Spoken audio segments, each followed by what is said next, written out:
الحمد للہ وکفا وسلام علی عبادہ الذین اصطفیٰ اما بعد فاعوذ باللہ من الشیطان الرجیم بسم اللہ الرحمن الرحیم رب اشرح لی صدری ویسر لی امری واحلل عقدۃ من لسانی یفقہوا قولی۔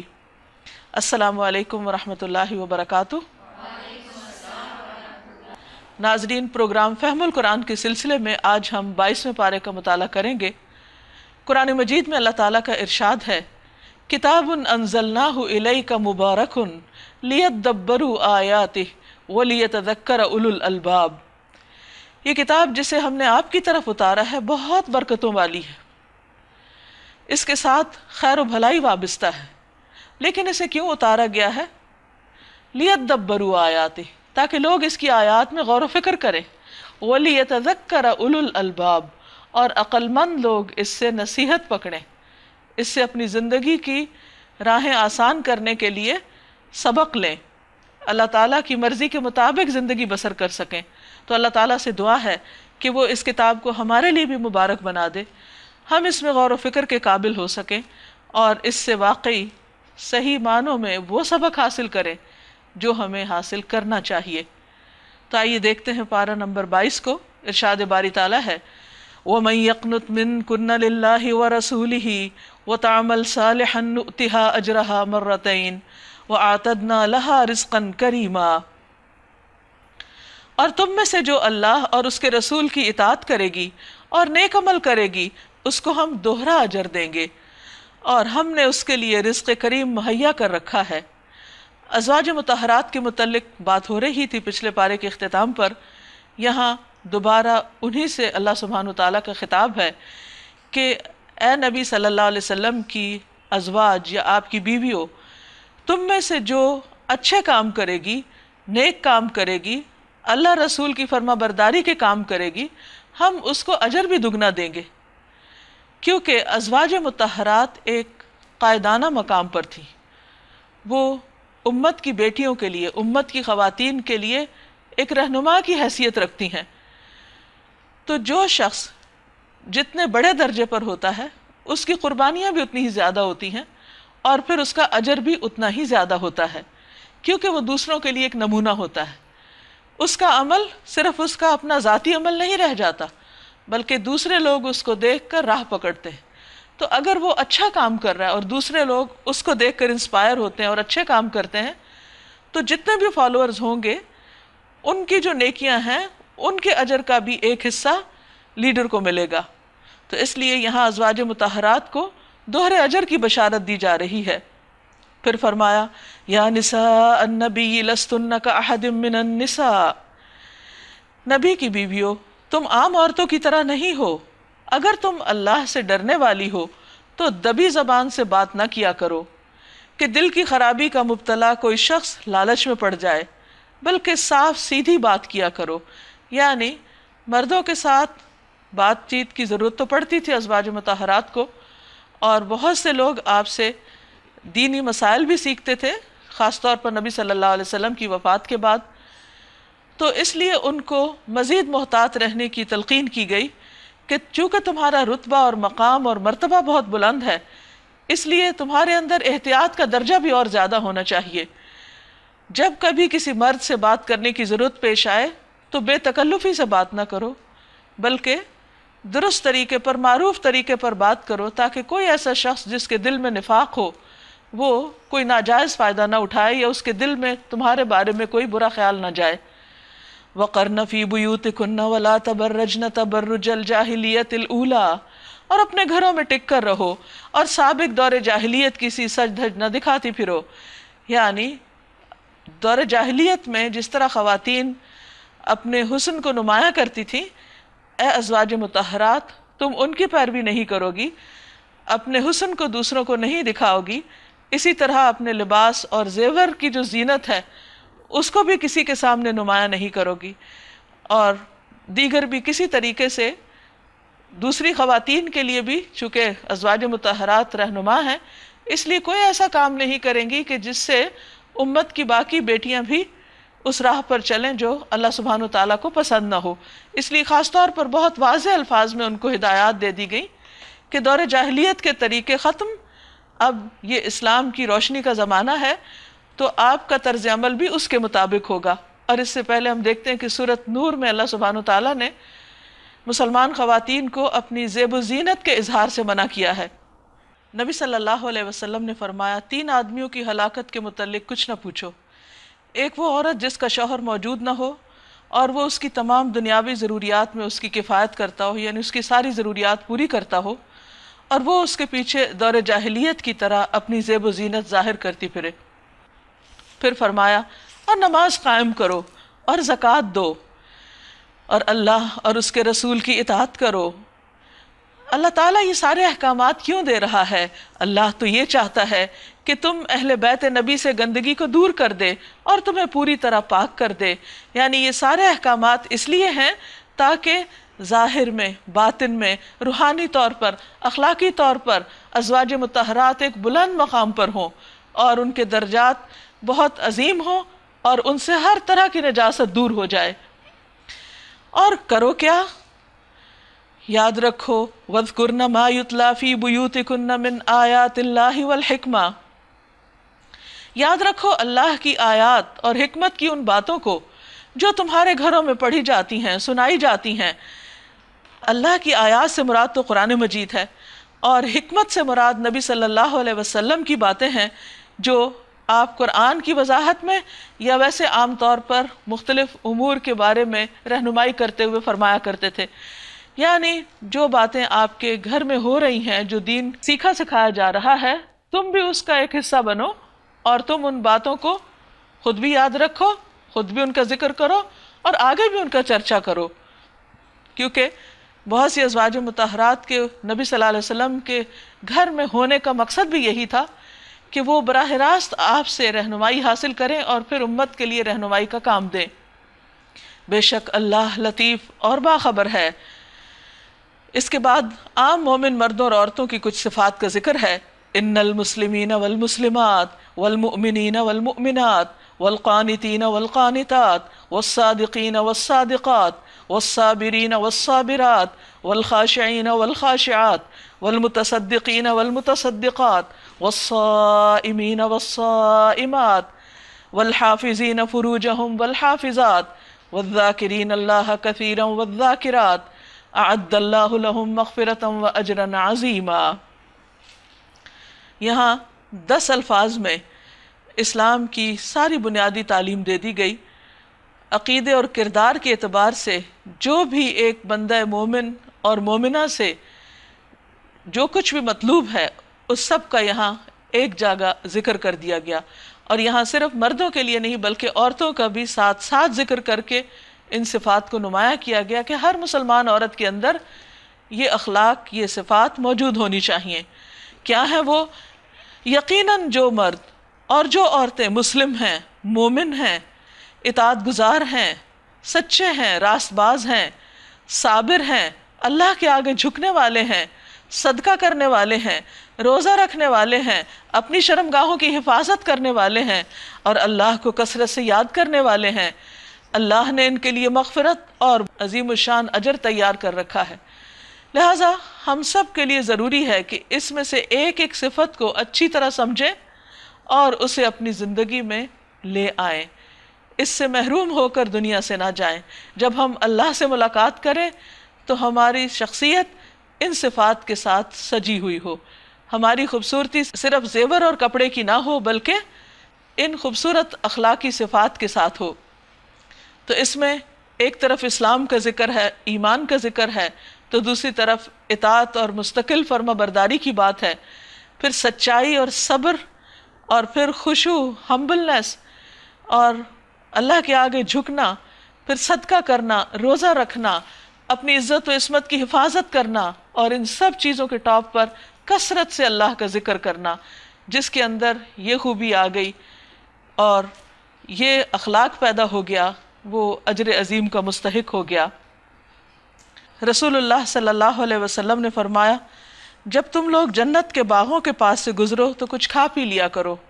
کسی نے پوچھا جنت کے باغوں سے کیا مراد ہے؟ آپ نے فرمایا مجالس ذکر۔ پھر فرمایا کسی مومن مرد اور کسی مومن عورت کو یہ حق نہیں کہ جب اللہ اور اس کا رسول کسی معاملے میں کوئی فیصلہ کر دے تو پھر اسے اپنے اس معاملے میں خود فیصلہ کرنے کا اختیار رہے، کیونکہ وہ فائنل اتھارٹی ہیں، اور جو کوئی اللہ اور اس کے رسول کی نافرمانی کرے تو وہ صریح گمراہی میں پڑ گیا، یعنی اللہ رسول کی بات نہ ماننا ہدایت سے بھٹکنا ہے، دور ہونا ہے۔ اب یہاں ایک خاص واقعے کی طرف اشارہ ہوگا آئندہ۔ حضرت زینب رضی اللہ تعالی عنہا کا نکاح حضرت زید جو کہ حضور صلی اللہ علیہ وسلم کی منہ بولے بیٹے تھے ان کے ساتھ 4 ہجری میں ہوا، لیکن باہم عادتوں دونوں اپنی جگہ بہت نیک اور بہت اچھے انسان تھے، لیکن چونکہ عادتوں اور مزاج میں فرق تھا اس لیے باہم نباہ نہ ہو سکا۔ تو اللہ سبحانہ تعالیٰ نے نبی صلی اللہ علیہ وسلم کو حکم دیا کہ جب زید ان کو طلاق دے دیں تو اس کے بعد آپ ان سے نکاح کر لیں، کیونکہ آپ کے اس نکاح کے ذریعے عرب معاشرے کی ایک بہت ہی سخت قسم کی رسم جو تھی اس کو توڑنا مقصود تھا، اور وہ کیا تھی کہ ان کے ہاں منہ بولا بیٹا وراثت میں بھی اسی طرح شریک ہوتا تھا جیسے حقیقی بیٹا، اور اسی طرح اس کے سارے باقی حقوق بھی وہی تھے جو ایک نسبی بیٹے کے ہوتے ہیں۔ تو چونکہ اس میں ایک بہت بڑی حق تلفی تھی خون کے رشتہ داروں کی کہ اگر ایسا بیٹا وارث بن جائے تو باقی جو حقیقی رشتہ دار ہیں وہ محروم ہو جاتے ہیں یا ان کے حق مارا جاتا ہے، تو اس بنا پر اللہ سبحانہ تعالیٰ نے اور بھی بہت سی حکمتیں اس رسم کو ختم کیا۔ اور حقیقی بات یہ ہے کہ کسی کو منہ بولا بیٹا کہنا کوئی سچی بات نہیں، حقیقی بات نہیں۔ اللہ سبحانہ تعالیٰ سچ کو پسند کرتا ہے، اور رشتہ داریوں کے معاملے میں بھی اور ہر قسم کی معلومات کے معاملے میں انسان کو سچ پر ہی بیس کرنا چاہیے اپنی زندگی کو۔ تو اس رسم کو ختم کرنے کے لیے خود نبی صلی اللہ علیہ وسلم سے یہ کام کروایا گیا۔ تو اس کے بارے میں ہم دیکھتے ہیں کہ کیا حکم آتا ہے۔ یاد کیجئے وہ موقع جب آپ اس شخص سے کہہ رہے تھے جس پر اللہ نے اور تم نے احسان کیا تھا، یعنی حضرت زید، کہ اپنی بیوی کو نہ چھوڑو اور اللہ سے ڈرو۔ اس وقت تم اپنے دل میں وہ بات چھپائے ہوئے تھے جسے اللہ کھولنا چاہتا تھا۔ وہ کیا کہ تم لوگوں سے ڈر رہے تھے کہ لوگ کیا کہیں گے کہ اگر حضور صلی اللہ علیہ وسلم کو اس خاتون سے جو ان کی ایک طرح سے منہ بولی بہو بنتی تھی ان سے نکاح کرنا پڑا، حالانکہ اللہ اس کا زیادہ حقدار ہے کہ تم اس سے ڈرو۔ پھر جب زید اس سے اپنی حاجت پوری کر چکا یعنی طلاق دے چکا تو ہم نے اس متعلقہ خاتون کا تم سے نکاح کر دیا، اور یہ نکاح آسمانوں پر ہوا تھا، اللہ سبحانہ تعالیٰ نے خود کیا تھا، اور یہ واحد نکاح ہے جو اللہ تعالیٰ نے کیا۔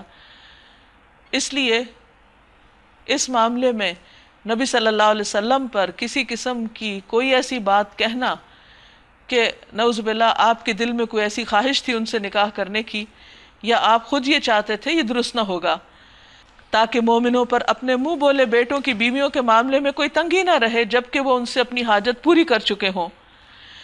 اور اللہ کا حکم تو عمل میں آنا ہی چاہیے تھا۔ نبی پر کسی ایسے کام میں کوئی رکاوٹ نہیں ہے جو اللہ نے اس کے لیے مقرر کر دیا۔ یہی اللہ کی سنت ان سب انبیاء کے معاملے میں رہی ہے جو پہلے گزر چکے ہیں، اور اللہ کا حکم ایک قطعی شدہ فیصلہ ہوتا ہے۔ پیچھے بھی کہا گیا نا کسی مومن مومنہ کے لیے جائز نہیں کہ اللہ رسول جو فیصلہ کر دیں پھر اس کو وہ نہ مانے۔ تو اسی طرح نبی کے لیے بھی اللہ سبحانہ تعالیٰ جو فیصلہ کر دیں، اور پھر نبی اگر لوگوں کے لیے کوئی فیصلہ کر دیں تو پھر اس کے بعد ان کی اپنی مرضی نہیں رہتی۔ یہ اللہ کی سنت ہے ان لوگوں کے لیے جو اللہ کے پیغامات پہنچاتے ہیں اور اسی سے ڈرتے ہیں، اور ایک خدا کے سوا کسی سے نہیں ڈرتے، اور محاسبے کے لیے تو بس اللہ ہی کافی ہے۔ یعنی لوگوں سے ڈرنے کی یا کسی اور کی باس پرس کی فکر نہ کی جائے، کیونکہ اللہ تعالیٰ کافی ہے کہ انسان اس کے سامنے سچا ہو۔ ما كان محمد ابا احد من رجالكم ولكن رسول الله وخاتم النبيين وكان الله بكل شيء عليما۔ لوگو، محمد صلی اللہ علیہ وسلم تمہارے مردوں میں سے کسی کے باپ نہیں ہیں، مگر وہ اللہ کے رسول اور خاتم النبیین ہیں، یعنی آخری نبی ہیں، اور آپ کے بعد کوئی نبی نہیں آئے گا، جیسا کہ حدیث میں آتا ہے۔ نبی صلی اللہ علیہ وسلم نے فرمایا، بنی اسرائیل کی سیاست ان کے انبیاء کرتے تھے، جب کوئی نبی وفات پا جاتا تو اس کی جگہ دوسرا نبی آ جاتا، اور یقیناً میرے بعد کوئی نبی نہیں ہے، اور ان قریب میرے بعد خلفاء ہوں گے اور بہت ہوں گے۔ رسول اللہ صلی اللہ علیہ وسلم نے فرمایا بے شک میری امت میں 30 کذاب ہوں گے جن میں سے ہر ایک یہ دعویٰ کرے گا کہ وہ نبی ہے اور میں خاتم النبیین ہوں، میرے بعد کوئی نبی نہیں ہے، اور اللہ ہر چیز کا علم رکھنے والا ہے۔ اے لوگو جو ایمان لائے ہو، اللہ کو کثرت سے یاد کرو، بہت زیادہ اللہ کا ذکر کرو۔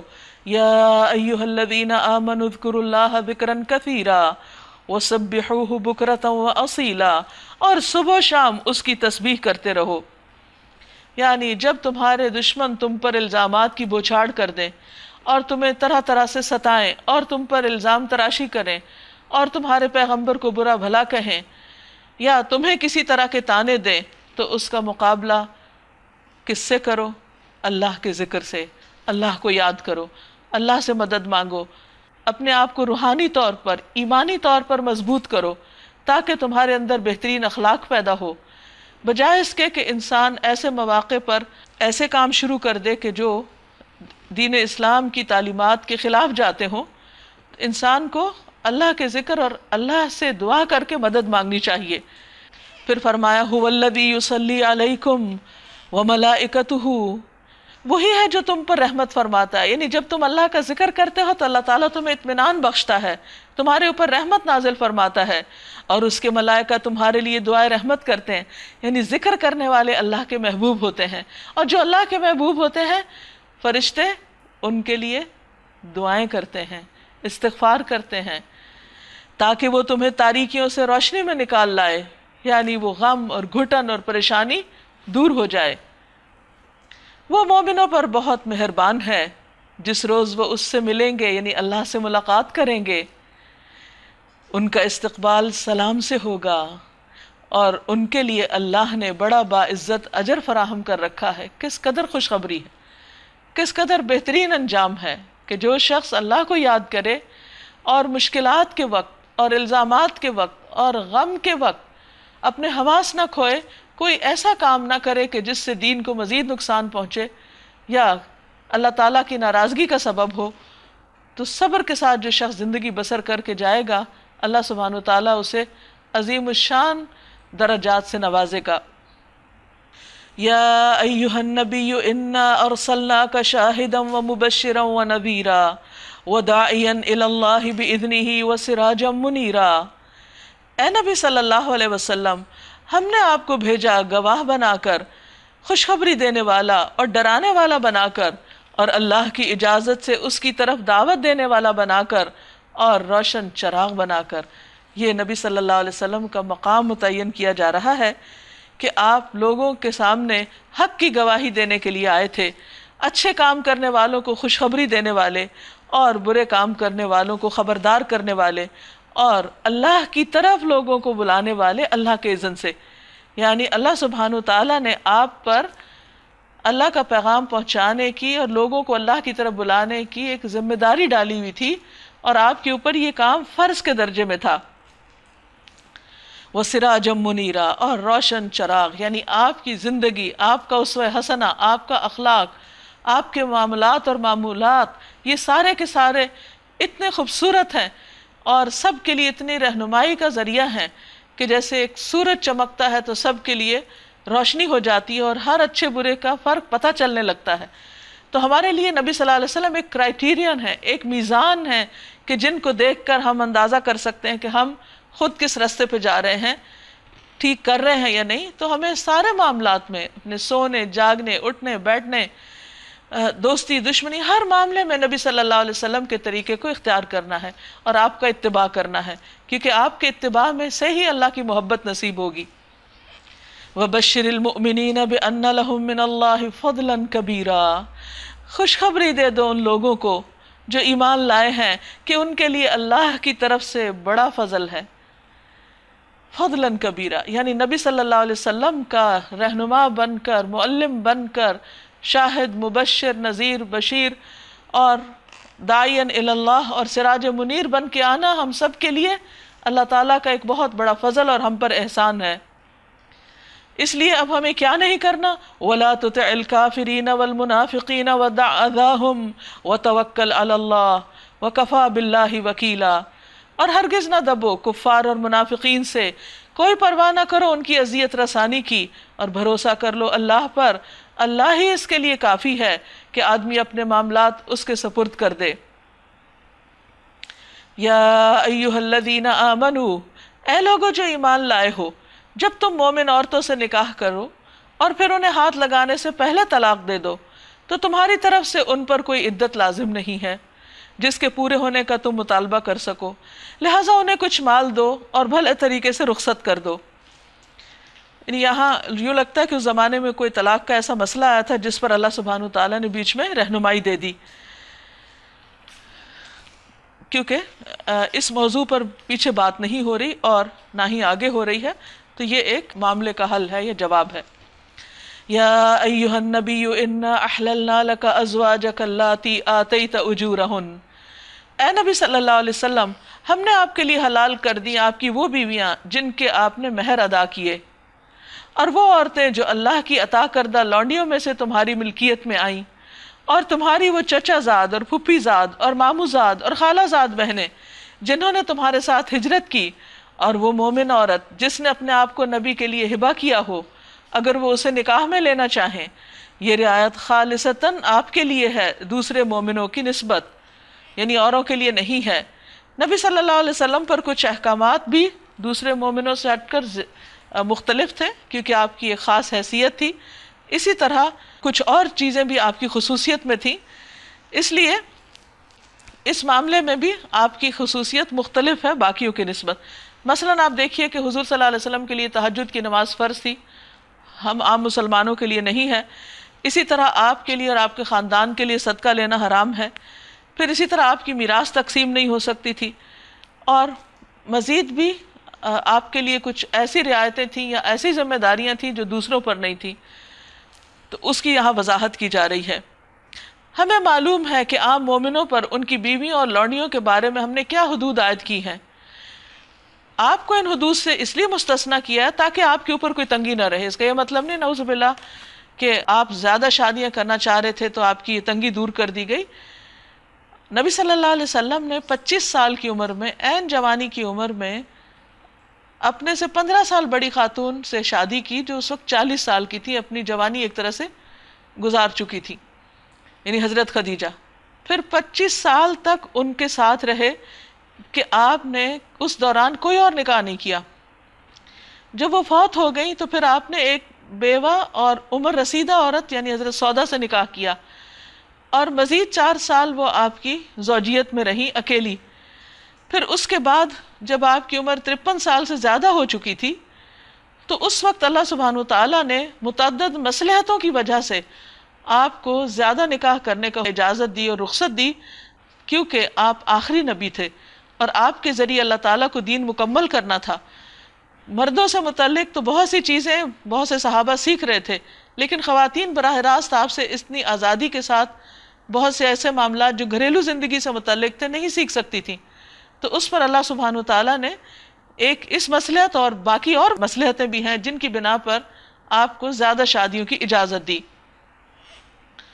اور اللہ غفور الرحیم ہے، آپ کو اختیار دیا جاتا ہے کہ اپنی بیویوں میں سے جس کو چاہیں اپنے سے الگ رکھیں، جسے چاہیں ساتھ رکھیں، جسے چاہیں الگ رکھنے کے بعد اپنے پاس بلائیں۔ اس معاملے میں آپ پر کوئی مذاقہ نہیں ہے، کوئی تنگی نہیں ہے۔ یہ اس لیے تاکہ آپ خاندانی زندگی کی الجھنوں کا شکار نہ ہو اور اپنا کام سکون کے ساتھ کر سکیں۔ لیکن اس کے باوجود، اتنی رخصت ہونے کے باوجود بھی نبی صلی اللہ علیہ وسلم نے اپنی ازواج کے درمیان حد الوسع عدل فرمایا۔ اس طرح زیادہ توقع ہے کہ ان کی آنکھیں ٹھنڈی رہیں گی اور وہ رنجیدہ نہ ہوں گی، کیونکہ انہیں معلوم ہوگا کہ یہ اللہ تعالیٰ کی طرف سے آپ کو رخصت ہے، اور جو کچھ بھی آپ ان کو دو گے اس پر وہ سب راضی رہیں گی۔ اللہ جانتا ہے جو کچھ تم لوگوں کے دلوں میں ہے، اور اللہ علیم اور حلیم ہے، بردبار ہے۔ اس کے بعد تمہارے لیے دوسری عورتیں حلال نہیں، اور نہ اس کی اجازت ہے کہ ان کی جگہ اور بیویاں لے آئیں، خواہ ان کا حسن آپ کو کتنا ہی پسند ہو۔ البتہ لونڈیوں کی تمہیں اجازت ہے، اللہ ہر چیز پر نگران ہے۔ یا ایھا الذین آمنوا لا تدخلوا بیوت النبی الا ان یؤذن لکم، اے لوگو جو ایمان لائے ہو، نبی کے گھروں میں بلا اجازت نہ چلے آیا کرو۔ نہ کھانے کا وقت تاکتے رہو کہ اس وقت اچانک داخل ہو جاؤ جب کھانے کا وقت ہو. ہاں اگر تمہیں کھانے پر بلایا جائے تو ضرور آ جاؤ. اب یہاں پر بظاہر تو اس وقت کے مخصوص حالات کو پیش نظر رکھ کر احکام دیے جا رہے تھے، لیکن یہ اب بھی باقی مسلمانوں کے لیے ویلڈ ہیں، اور ان کے مطابق ہمیں اپنی معاشرتی زندگی کی اصلاح کرنی چاہیے. کہ اخلاقی قاعدہ ہے کہ جب کھانے کا وقت ہو اس وقت بلا اطلاع دیے اور اچانک کسی کے گھر نہیں چلے جانا چاہیے، تاکہ دوسرا شخص کوئی حرج محسوس نہ کرے. پھر اسی طرح یہ ہے کہ اگر کوئی بلائے تو دعوت قبول کرنی چاہیے، یہ دوسرے کے لیے خوشی کی بات ہوگی، یہ ایک مسنون طریقہ ہے. لیکن دعوت کے لیے اگر گئے ہیں تو جب کھانا کھا لو تو منتشر ہو جاؤ. یہ نہیں کہ پھر انسان اس کے بعد بیٹھ رہے اور دوسرے کے سارے کام کاج میں حرج ڈالے اور اس کا بھی وقت ضائع کرے. فرمایا باتیں کرنے میں نہ لگے رہو، کیونکہ حضرت زینب کے نکاح کے موقع پر یہی ہوا کہ آپ نے جب ولیمہ کے لیے لوگوں کو بلایا تو لوگ کھانے کے بعد بیٹھ رہے، اور جب چلے بھی گئے باقی لوگ تو دو لوگ بہت دیر تک وہاں سے نہیں اٹھے. فرمایا تمہاری یہ حرکتیں نبی کو تکلیف دیتی ہیں، مگر وہ شرم کی وجہ سے کچھ نہیں کہتے، اور اللہ حق بات کہنے میں نہیں شرماتا. اور باقی لوگوں کا بھی یہی حال ہوتا ہے کہ حیا کی وجہ سے یا مروت میں آ کر آنے والے گیسٹ کے احترام میں ان کو کچھ کہا نہیں جاتا کہ اب آپ گھر چلے جائیں، یا گھر والوں کو آرام کی ضرورت ہے یا انہیں کچھ اور کام کرنا ہے. تو فرمایا کہ وہ تو خود نہیں کچھ کہیں گے، لیکن اللہ سبحانہ وتعالی حق بات بیان کر رہا ہے، اور اس حکم پر بھی اسی طرح عمل کرنا چاہیے جیسے ہم دین کے باقی احکامات پر عمل کرتے ہیں. لیکن افسوس یہ کہ بعض اوقات دین کی تعلیم آنے کے باوجود بھی لوگوں کے اندر یہ اخلاق نہیں آتا، اور اس کی وجہ سے پھر بہت سے تعلقات بھی خراب ہوتے ہیں. نبی کی بیویوں سے اگر تمہیں کچھ مانگنا ہو تو پردے کے پیچھے سے مانگو، یعنی سامنے سے نہیں.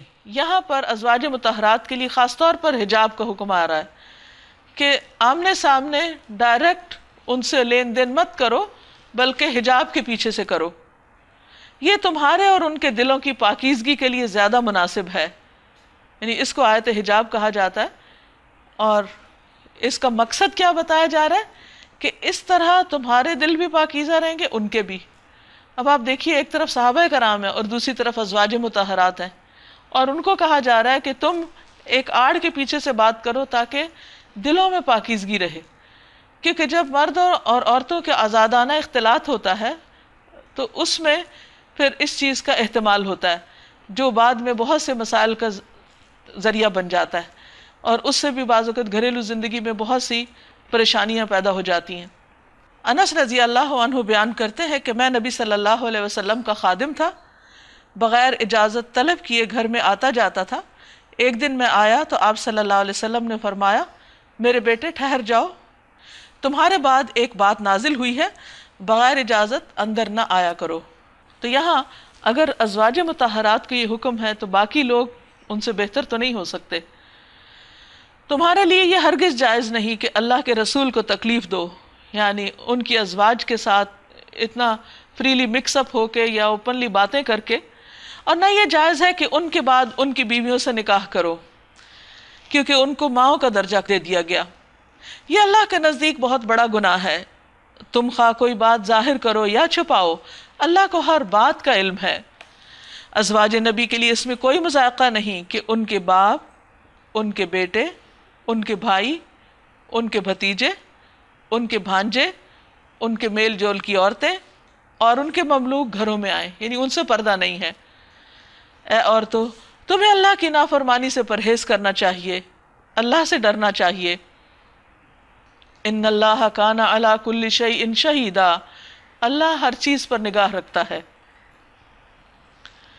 ان اللہ وملائکتہ یصلون علی النبی، اللہ اور اس کے ملائکہ نبی صلی اللہ علیہ وسلم پر درود بھیجتے ہیں. یعنی اللہ سبحانہ وتعالی آپ پر بے حد مہربان ہے، آپ کی تعریف فرماتا ہے، آپ کے کام میں برکت دیتا ہے، آپ کا نام بلند کرتا ہے، آپ پر اپنی رحمتوں کی بارش فرماتا ہے. کیوں؟ کیونکہ آپ نے اللہ سبحانہ وتعالی کے احکامات اور ذمہ داریاں جو آپ پر ڈالی گئی تھی ان کو بطریق احسن پورا کیا. یعنی اطاعت اور وفا اور عبادت کا اعلیٰ معیار قائم کیا. تو اس لیے اللہ سبحانہ تعالیٰ نے آپ کو عظیم الشان اعزازات سے نوازا۔ ملائکہ بھی آپ سے محبت کرتے ہیں، وہ آپ کے لیے رحمت کی دعائیں کرتے ہیں کہ اللہ تعالیٰ آپ کو اور زیادہ بلند مرتبے عطا فرمائے، آپ کے دین کو بلند کرے، آپ کے امت پر رحم کرے۔ تو یہ ملائکہ کی آپ سے محبت تھی، اور یہ اس طرح وہ درود بھیجتے ہیں۔ اور اس کے بعد باقی سب کو کیا کرنا چاہیے؟ فرمایا یا ایھا الذین آمنوا صلوا علیہ وسلموا تسلیما، اے لوگو جو ایمان لائے ہو تم بھی ان پر درود اور سلام بھیجو۔ ہم سب کے لیے لازم ہے کہ نبی صلی اللہ علیہ وسلم پر کثرت سے سلام اور درود بھیجا کریں۔ اللہم صلی علی محمد وعلی آل محمد کما صلیت علی ابراہیم وعلی آل ابراہیم انک حمید مجید۔ اللہم بارک علی محمد وعلی آل محمد کما بارکت علی ابراہیم وعلی آل ابراہیم انک حمید مجید۔ درود شریف پڑھنے سے انسان کو جب ایک دفعہ پڑھتا ہے 10 نیکیاں ملتی ہیں، 10 رحمتیں اس پر آتی ہیں، 10 گناہ معاف ہوتے ہیں، 10 درجے بلند ہوتے ہیں، یعنی بے پناہ فوائد ہیں۔ اور ایک مرتبہ ایک صحابی نے پوچھا کہ میں اپنی دعا کا کتنا حصہ درود پڑھوں، تو کیا آدھا پڑھ لوں، 1/3؟ پھر اس نے آخر میں کہا کہ اگر میں ساری کی ساری دعا کو ہی درود بنا لوں، یعنی اور کچھ نہ مانگوں، صرف بیٹھ کے درود پڑھ لوں، تو فرمایا پھر یہ تمہارے ہر غم اور پریشانی کے لیے کافی ہو جائے گی، یعنی ساری ضرورتیں اسی سے ہی پوری ہو جائیں گی۔ اتنا فائدہ ہے درود شریف پڑھنے کا۔ رسول اللہ صلی اللہ علیہ وسلم نے فرمایا جو شخص مجھ پر 1 مرتبہ درود پڑھے گا اللہ اس پر 10 رحمتیں نازل فرمائے گا اور اس کے 10 گناہ معاف فرمائے گا۔ اور بھی بہت سی احادیث ہیں اس سلسلے میں، اور جو درود نہ پڑھے وہ سب سے بڑا بخیل ہے۔ رسول اللہ صلی اللہ علیہ وسلم نے فرمایا وہ آدمی جس کے سامنے میرا تذکرہ کیا گیا اور وہ مجھ پر درود بھیجنا بھول گیا تو اس نے جنت کا راستہ خطا کر دیا۔ رسول اللہ صلی اللہ علیہ وسلم نے فرمایا بخیل وہ ہے جس کے سامنے میرا ذکر ہو اور وہ مجھ پر درود نہ بھیجے۔ اور جب یہ آیت نازل ہوئی تو صحابہ نے عرض کیا کہ اللہ کے رسول صلی اللہ علیہ وسلم ہمیں یہ تو معلوم ہے آپ پر سلام کیسے بھیجتے ہیں، کیونکہ نماز کے اندر التحیات میں سلام آتا ہے، السلام علیکہ ایھا النبی ورحمۃ اللہ وبرکاتہ، السلام علینا وعلی عباد اللہ الصالحین۔ تو درود کیسے بھیجے؟ اس پر درود ابراہیمی آپ نے صحابہ کرام کو سکھایا جو ہم نماز میں پڑھتے ہیں، لیکن اس کے علاوہ بھی مختصر درود پڑھے جا سکتے ہیں، اور انسان کو اٹھتے بیٹھتے چلتے پھرتے درود شریف پڑھتے رہنا چاہیے، اس سے اللہ کی رحمتیں نازل ہوتی رہتی ہیں۔ پھر فرمایا جو لوگ اللہ اور اس کے رسول کو اذیت دیتے ہیں ان پر دنیا اور آخرت میں اللہ نے لعنت فرمائی ہے اور ان کے لیے رسوا کن عذاب مہیا کر دیا ہے۔ وہ کیا عذاب ہے؟ ایک حدیث سے پتہ چلتا ہے۔ اور جو لوگ مومن مردوں اور عورتوں کو بے قصور اذیت دیتے ہیں انہوں نے ایک بہت بڑے بہتان اور سری گناہ کا وبال اپنے سر لے لیا ہے۔ یعنی ایک طرف تو نیک کام کرے انسان اور دوسری طرف کوئی ایسی حرکت کرے تو اس کی نیکیاں بھی ضائع ہو جاتی ہیں۔ اس لیے انسان کو ایک طرف اچھے کام کرنے چاہیے اور دوسری طرف لوگوں کو دکھ دینے، تکلیف دینے، پریشان کرنے سے پرہیز کرنا چاہیے۔ یزید بن شجرہ کہتے ہیں کہ جہنم میں کنویں ہیں اور ہر کنویں میں سمندر کے ساحل کی طرح ساحل ہے جس میں کیڑے مکوڑے اور بختی اونٹ کی طرح کے سانپ ہیں اور اس میں سیاہ خچروں کی طرح کے بچھو ہیں۔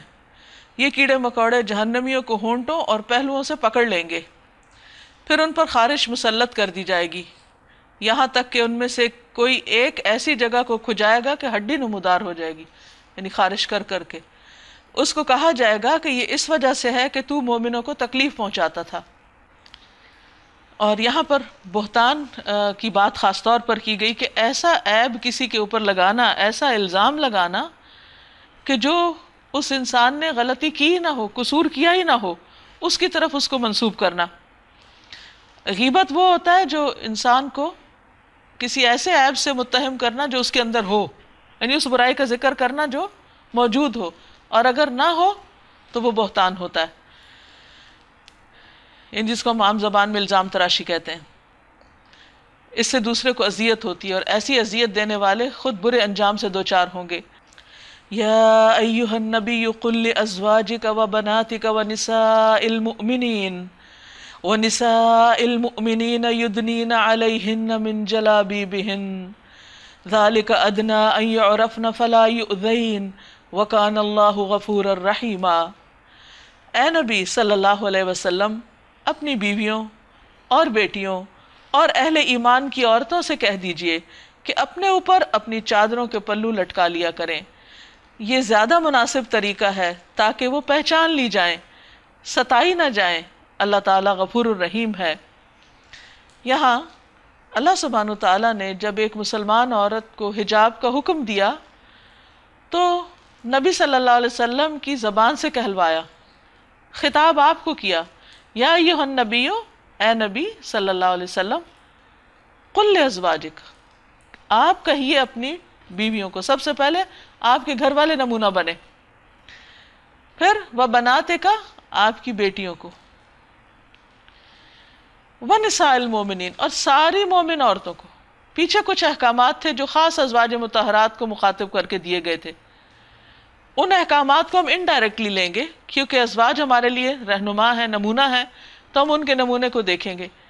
لیکن یہاں پر براہ راست ساری مومن عورتوں کو خطاب کر کے فرمایا جا رہا ہے کہ وہ کیا کریں، یدنین علیہن، اپنے اوپر سے لپیٹ لیں، من جلابیبہن، اپنی چادروں میں سے۔ سورۃ نور میں جو بات کی گئی تھی وہ جسم کے لباس کی تھی جو گھر کے اندر عام طور پر پہنا جاتا ہے، یعنی قمیص شلوار ہو یا کسی بھی ملک کا یا کسی بھی کلچر کے حساب سے جو پہلا ڈریس جو جسم کے ساتھ لگتا ہے، اور پھر اس میں خاص طور پر سینہ ڈھانکنے کی بات تھی۔ یہاں پر گھر سے باہر نکلتے وقت ایک مسلمان عورت کو کس طرح کا لباس پہننا چاہیے اس کی صاف وضاحت کر دی گئی کہ وہ جلباب میں نکلیں۔ جلباب کہتے ہیں بڑی چادر کو، یعنی اس کی قمیص شلوار کے اوپر سے اس کی زیب و زینت ڈھانپنے کے لیے وہ چادر اوڑھیں اور اس کا کچھ حصہ لٹکا بھی لیں، یعنی گھونگھٹ نکال لیں یا کسی بھی طرح اپنے آپ کو مزید کور کریں تاکہ اپنی زینت اور زیب و زینت کو چھپا سکیں۔ یہ طریقہ زیادہ مناسب ہے کہ پہچان لی جائیں کہ یہ ایک مسلمان عورت ہے، یعنی حجاب مسلمان عورت کی آئیڈینٹی ہے، اور وہ ستائی نہ جائیں، کیونکہ اگر ان کا لباس مختصر ہوگا تو دوسرے ان کو بلا وجہ تنگ کریں گے، ان کے اوپر آوازیں کسیں گے یا ان سے کوئی چھیڑ چھاڑ کریں گے۔ تو مسلمان عورت جب اپنے ایک ایسے ڈریس کے اندر ہوگی تو وہ بہت سے فتنوں سے محفوظ ہو جائے گی۔ اللہ تعالیٰ غفور الرحیم ہے، اس لیے اس نے یہ حکم دیا ہے تم کو۔ یہ عورت کے اوپر کوئی ظلم نہیں، کوئی جبر نہیں، کوئی اس کو پریشان نہیں کیا گیا، بلکہ اس کے لیے اس کی عزت و عصمت کی حفاظت کا ذریعہ بنایا گیا۔ اس پر اللہ سبحانہ وتعالیٰ نے ایک رحمت فرمائی، اس کو یہ طریقہ سکھا کر کہ وہ اپنی حفاظت کیسے کرے۔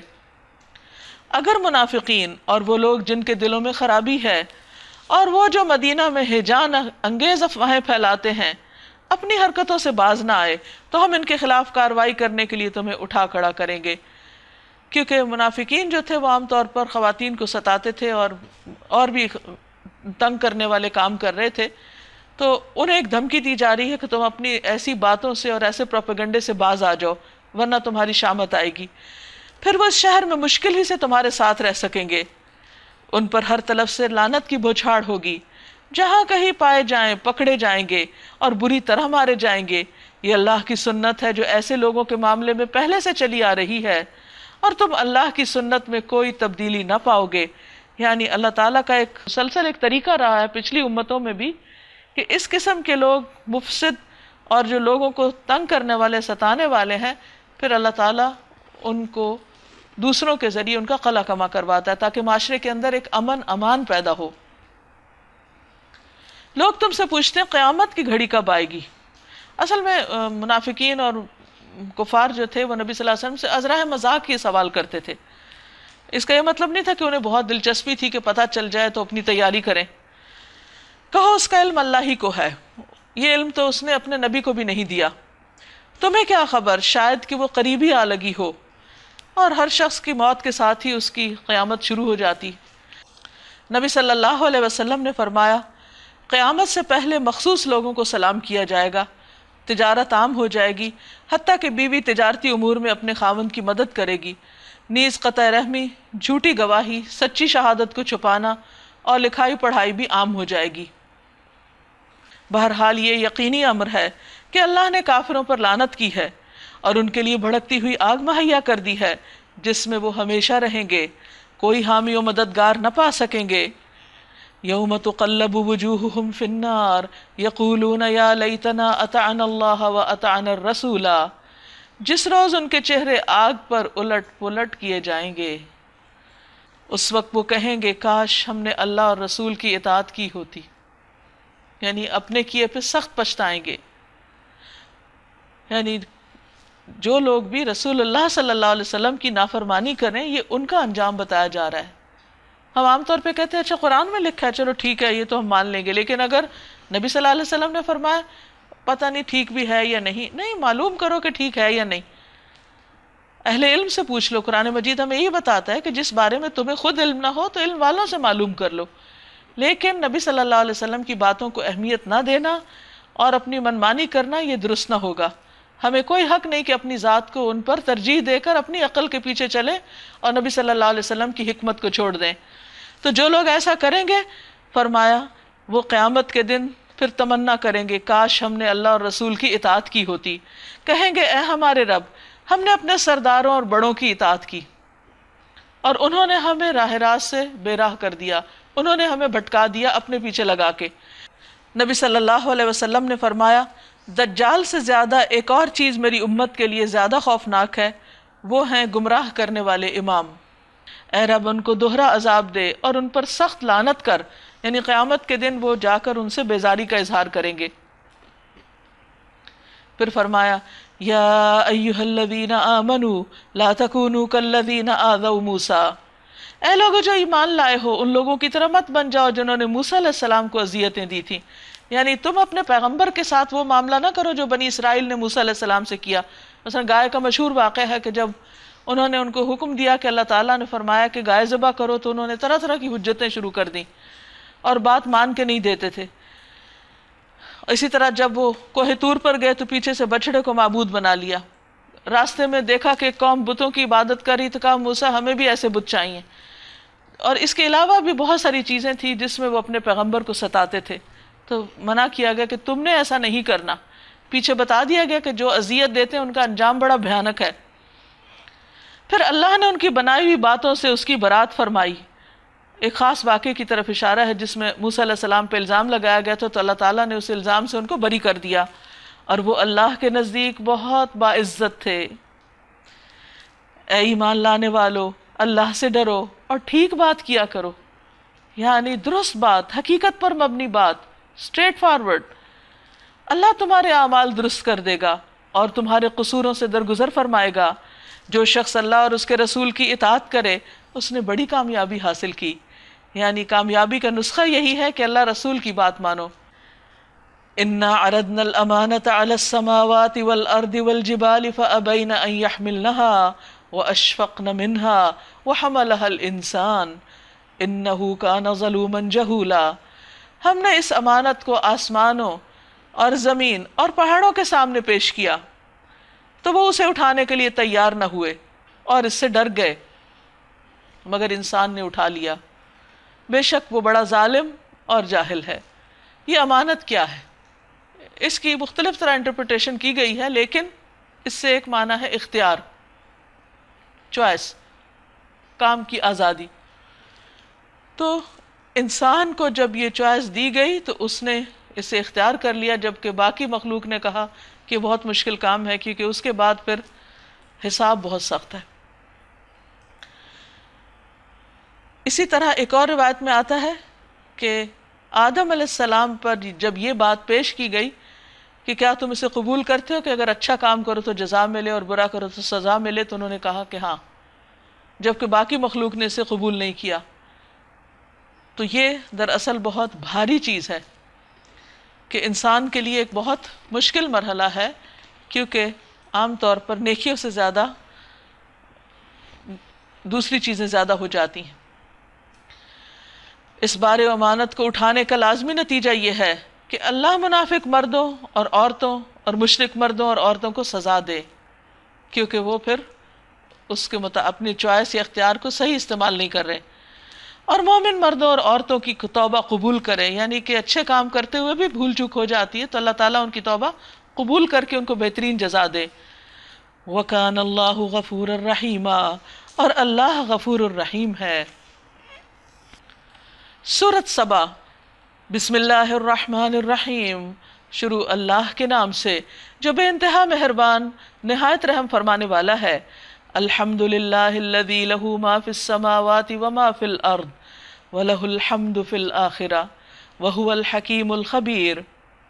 حمد اس خدا کے لیے ہے جو آسمانوں اور زمین کی ہر چیز کا مالک ہے، سب اس کی پراپرٹی، کوئی اور اس میں شریک ہے ہی نہیں۔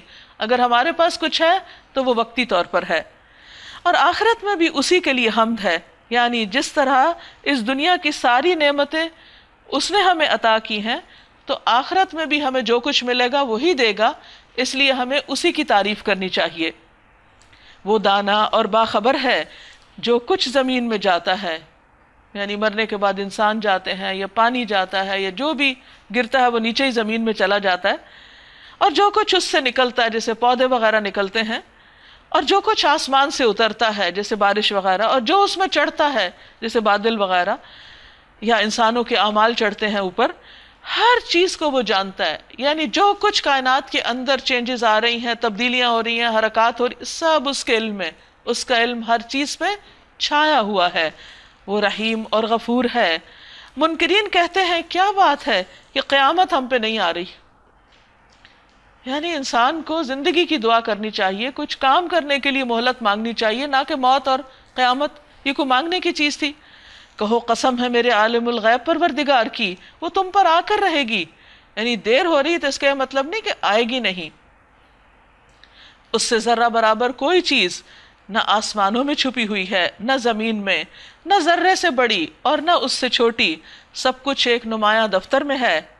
اور یہ قیامت اس لیے آئے گی کہ جزا دے اللہ ان لوگوں کو جو ایمان لائے ہیں اور نیک عمل کرتے رہے ہیں، یعنی وہ بدلے کا دن ہے، یوم الدین ہے۔ اولئک لہم مغفرۃ ورزق کریم، ان کے لیے مغفرت ہے اور رزق عزت والا۔ اور جن لوگوں نے ہماری آیات کو نیچا دکھانے کے لیے زور لگایا ہے، یعنی دین کو پیچھے کرتے ہیں یا اللہ تعالیٰ کے احکامات کو نیچے رکھتے ہیں، ان کے لیے بدترین قسم کا دردناک عذاب ہے۔ اے نبی صلی اللہ علیہ وسلم، علم رکھنے والے خوب جانتے ہیں کہ جو کچھ تمہارے رب کی طرف سے تم پر نازل کیا گیا ہے وہ سراسر حق ہے اور خدائے عزیز و حمید کا راستہ دکھاتا ہے۔ وَقَالَ الَّذِينَ كَفَرُوا هَلْ نَدُلُّكُمْ عَلَى رَجُلٍ يُنَبِّئُكُمْ إِذَا مُزِّقْتُمْ كُلَّ مُمَزَّقٍ إِنَّكُمْ لَفِي خَلْقٍ جَدِيدٍ۔ منکرین لوگوں سے کہتے ہیں ہم تمہیں بتائیں، تمہیں ایسا شخص جو خبر دیتا ہے کہ جب تمہارے جسم کا ذرہ ذرہ منتشر ہو چکا ہوگا اس وقت تم نئے سرے سے پیدا کر دیے جاؤ گے۔ نہ معلوم یہ شخص اللہ کے نام سے جھوٹ گھڑتا ہے یا اسے جنون لاحق ہے، یعنی ان کی سمجھ میں یہ بات نہیں آ رہی تھی۔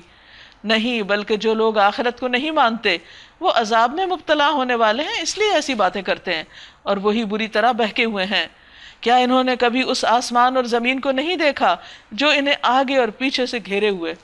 تھوڑی دیر کے لیے اگر ہم غور کریں اور ہم سوچیں کہ ہم زمین اور آسمان سے نکل کے کہیں ادھر ادھر چلے جائیں تو کیا زمین کے اندر سے کہیں کوئی راستہ ہے جانے کا، یا آسمان سے کہیں نکلنے کا کوئی راستہ، یا دائیں بائیں سے؟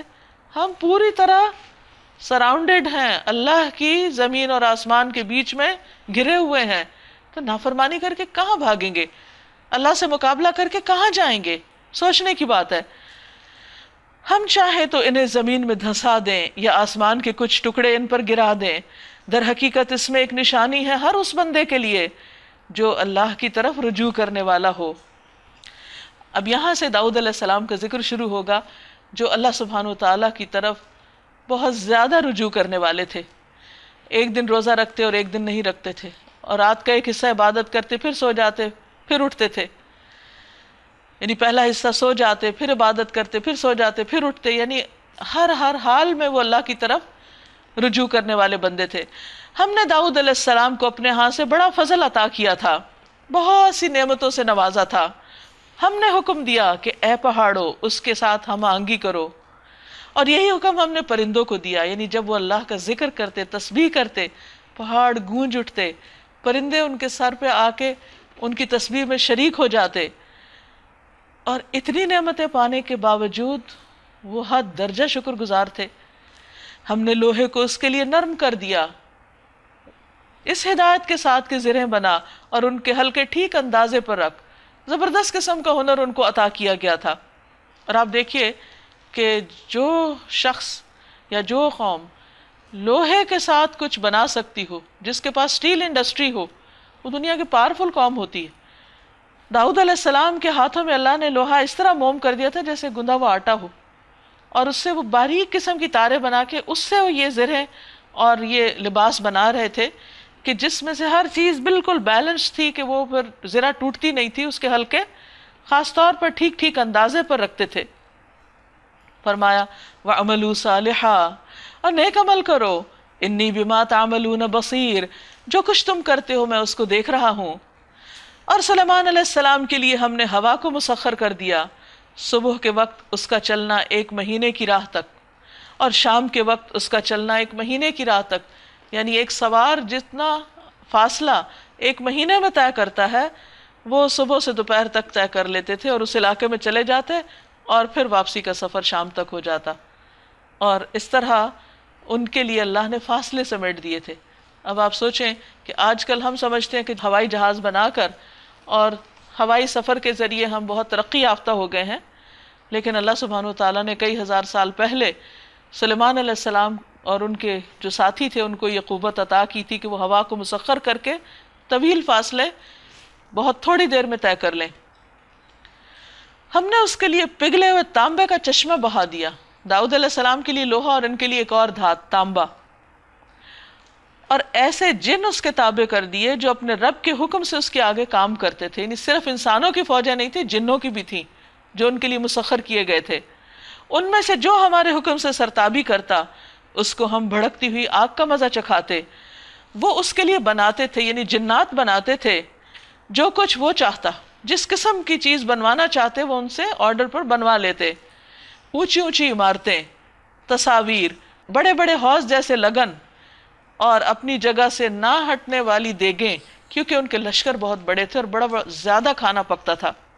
تو اللہ سبحانہ و تعالیٰ نے اسی کے مطابق ان کو اسباب بھی عطا کیے اور اس میں ان کے لیے بہت سہولت رکھی. فرمایا اعملوا آل داود شکرا، اے آل داؤد عمل کرو شکر کے طریقے پر، یعنی شکر گزار بندوں کی طرح کام کرو جو نعمت دینے والے کا صرف زبان سے ہی شکریہ ادا نہیں کرتا بلکہ دل سے بھی احسان مانتا ہے اور عمل بھی اس کی مرضی کے مطابق کرتا ہے. وَقَلِيلٌ مِّنْ عِبَادِيَ الشَّكُورُ، اور میرے بندوں میں بہت تھوڑے ہیں جو شکر گزار ہیں. یہ اللہ سبحانہ وتعالیٰ کا شکوہ ہے اپنے بندوں سے.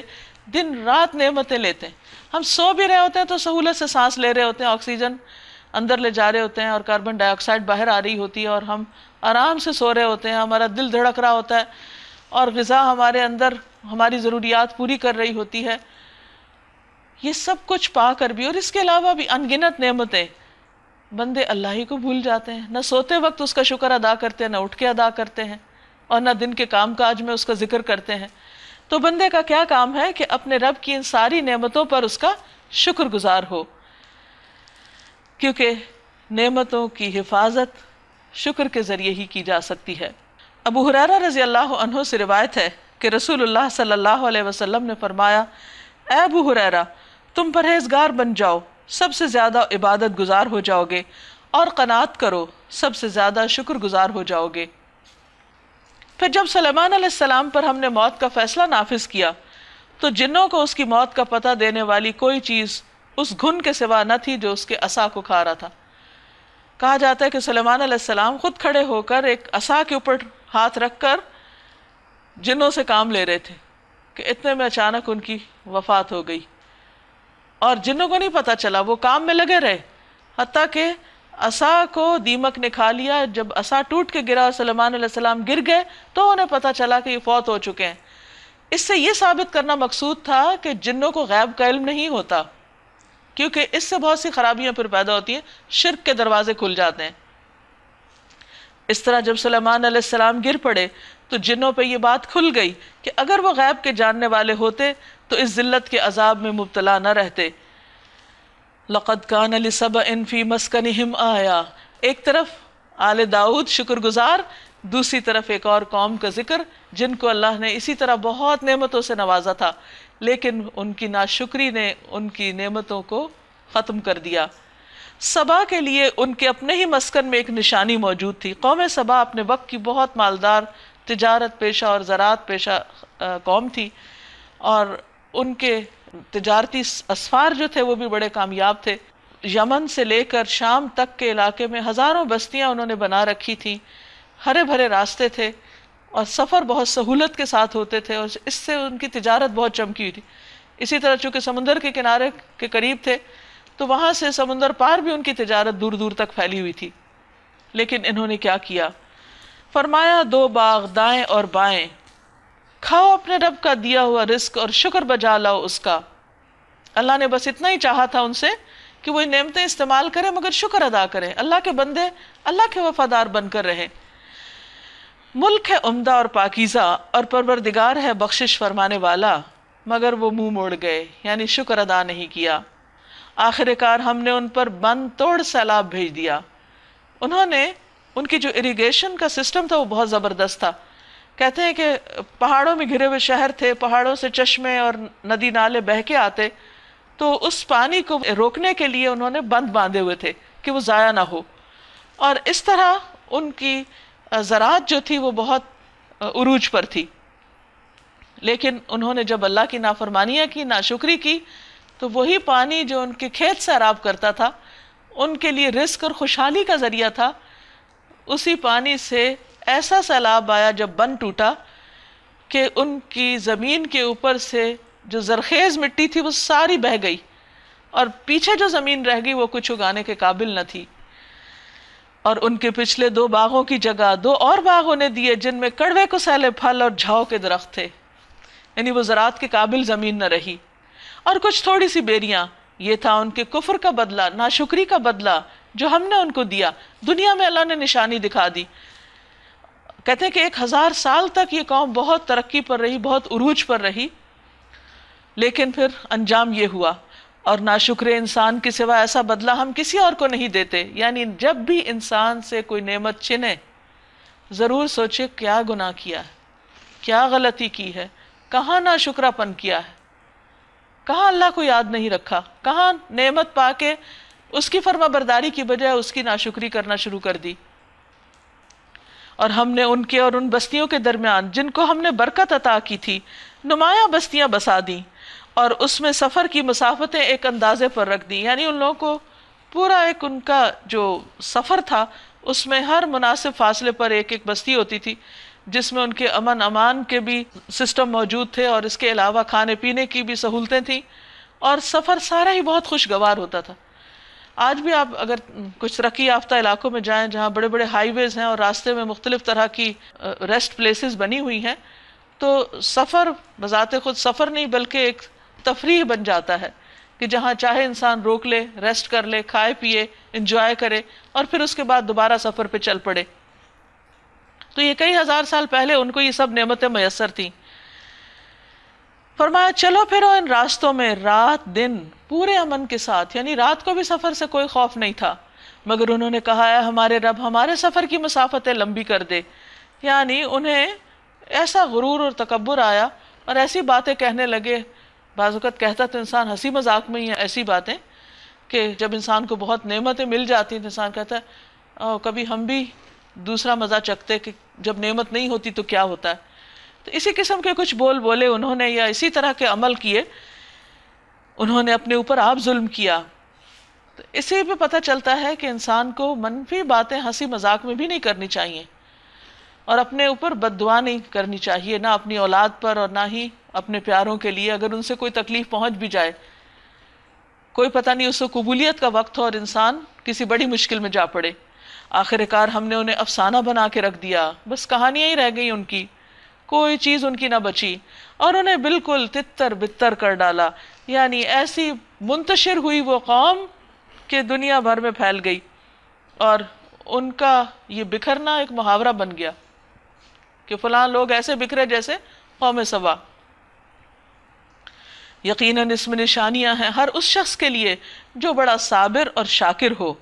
ان کے معاملے میں ابلیس نے اپنا گمان صحیح پایا، اس نے ایک چال چلی اور اس نے سوچا کہ میری یہ چال کامیاب ہو جائے گی، اور وہ ہو گئی، کیونکہ ابلیس نے ڈے 1 پہ کہا تھا کہ میں انسانوں کو اس طرح پھانسوں گا کہ وہ شکر گزار نہ ہو، ان کی اکثریت ناشکری ہو جائے گی. تو یہی اس کا وار اس قوم پہ چل گیا اور انہوں نے اسی کی پیروی کی، بجز ایک تھوڑے سے گروہ کے جو مومن تھا.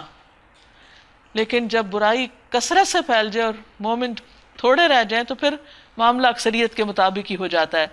ابلیس کو ان پر کوئی اقتدار حاصل نہ تھا، زور نہ تھا، مگر جو کچھ ہوا وہ اس لیے ہوا کہ ہم یہ دیکھنا چاہتے تھے کہ کون آخرت کا ماننے والا ہے اور کون اس کی طرف سے شک میں پڑا ہوا ہے. یعنی جب انسان کے اندر آخرت کے یقین میں کمی ہوتی ہے تو اس سے بہت خرابیاں ہونے لگتی ہیں. تیرا رب ہر چیز پر نگران ہے، یعنی وہ خود دیکھتا ہے کہ کون بندہ کیا طرز عمل اختیار کیے ہوئے ہے. تو یہ 2 مثالیں آمنے سامنے ہیں. ایک طرف آل داؤد ہے شکر گزار، تو ان کا انجام کیا ہوا، اور دوسری طرف قوم سبا ہے جس نے ناشکری کی اور اس کا کیا انجام ہوا.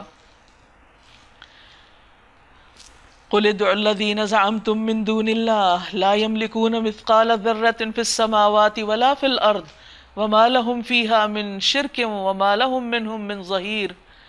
اے نبی صلی اللہ علیہ وسلم، ان مشرکین سے کہیے پکار دیکھو اپنے ان معبودوں کو جنہیں تم اللہ کے سوا اپنا معبود سمجھے بیٹھے ہو.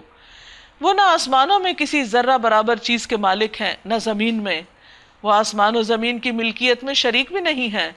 ان میں سے کوئی اللہ کا مددگار بھی نہیں ہے، اور اللہ کے حضور کوئی شفاعت بھی کسی کے لیے نافع نہیں ہو سکتی بجز اس شخص کے جس کے لیے اللہ نے سفارش کی اجازت دی ہو. حتیٰ کہ جب لوگوں کے دلوں سے گھبراہٹ دور ہوگی، یعنی قیامت کے دن، تو وہ سفارش کرنے والوں سے پوچھیں گے تمہارے رب نے کیا جواب دیا؟ وہ کہیں گے ٹھیک جواب ملا ہے اور وہ بزرگ و برتر ہے.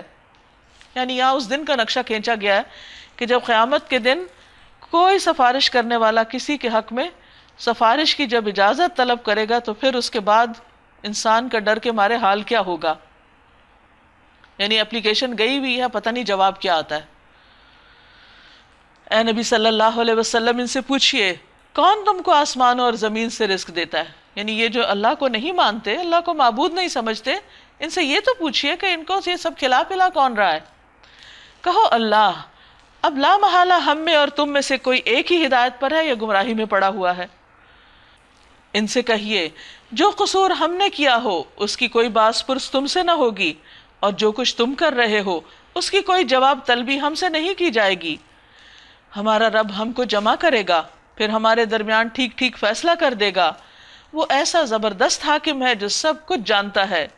ان سے کہیے ذرا مجھے دکھاؤ تو صحیح وہ کون ہستیاں ہیں جنہیں تم نے اس کے ساتھ شریک لگا رکھا ہے، یعنی اللہ کے ساتھ. ہرگز نہیں، زبردست اور دانا تو بس وہ اللہ ہی ہے، اس کے ساتھ کوئی اور شریک نہیں، نہ اس کی ذات میں اور نہ صفات میں.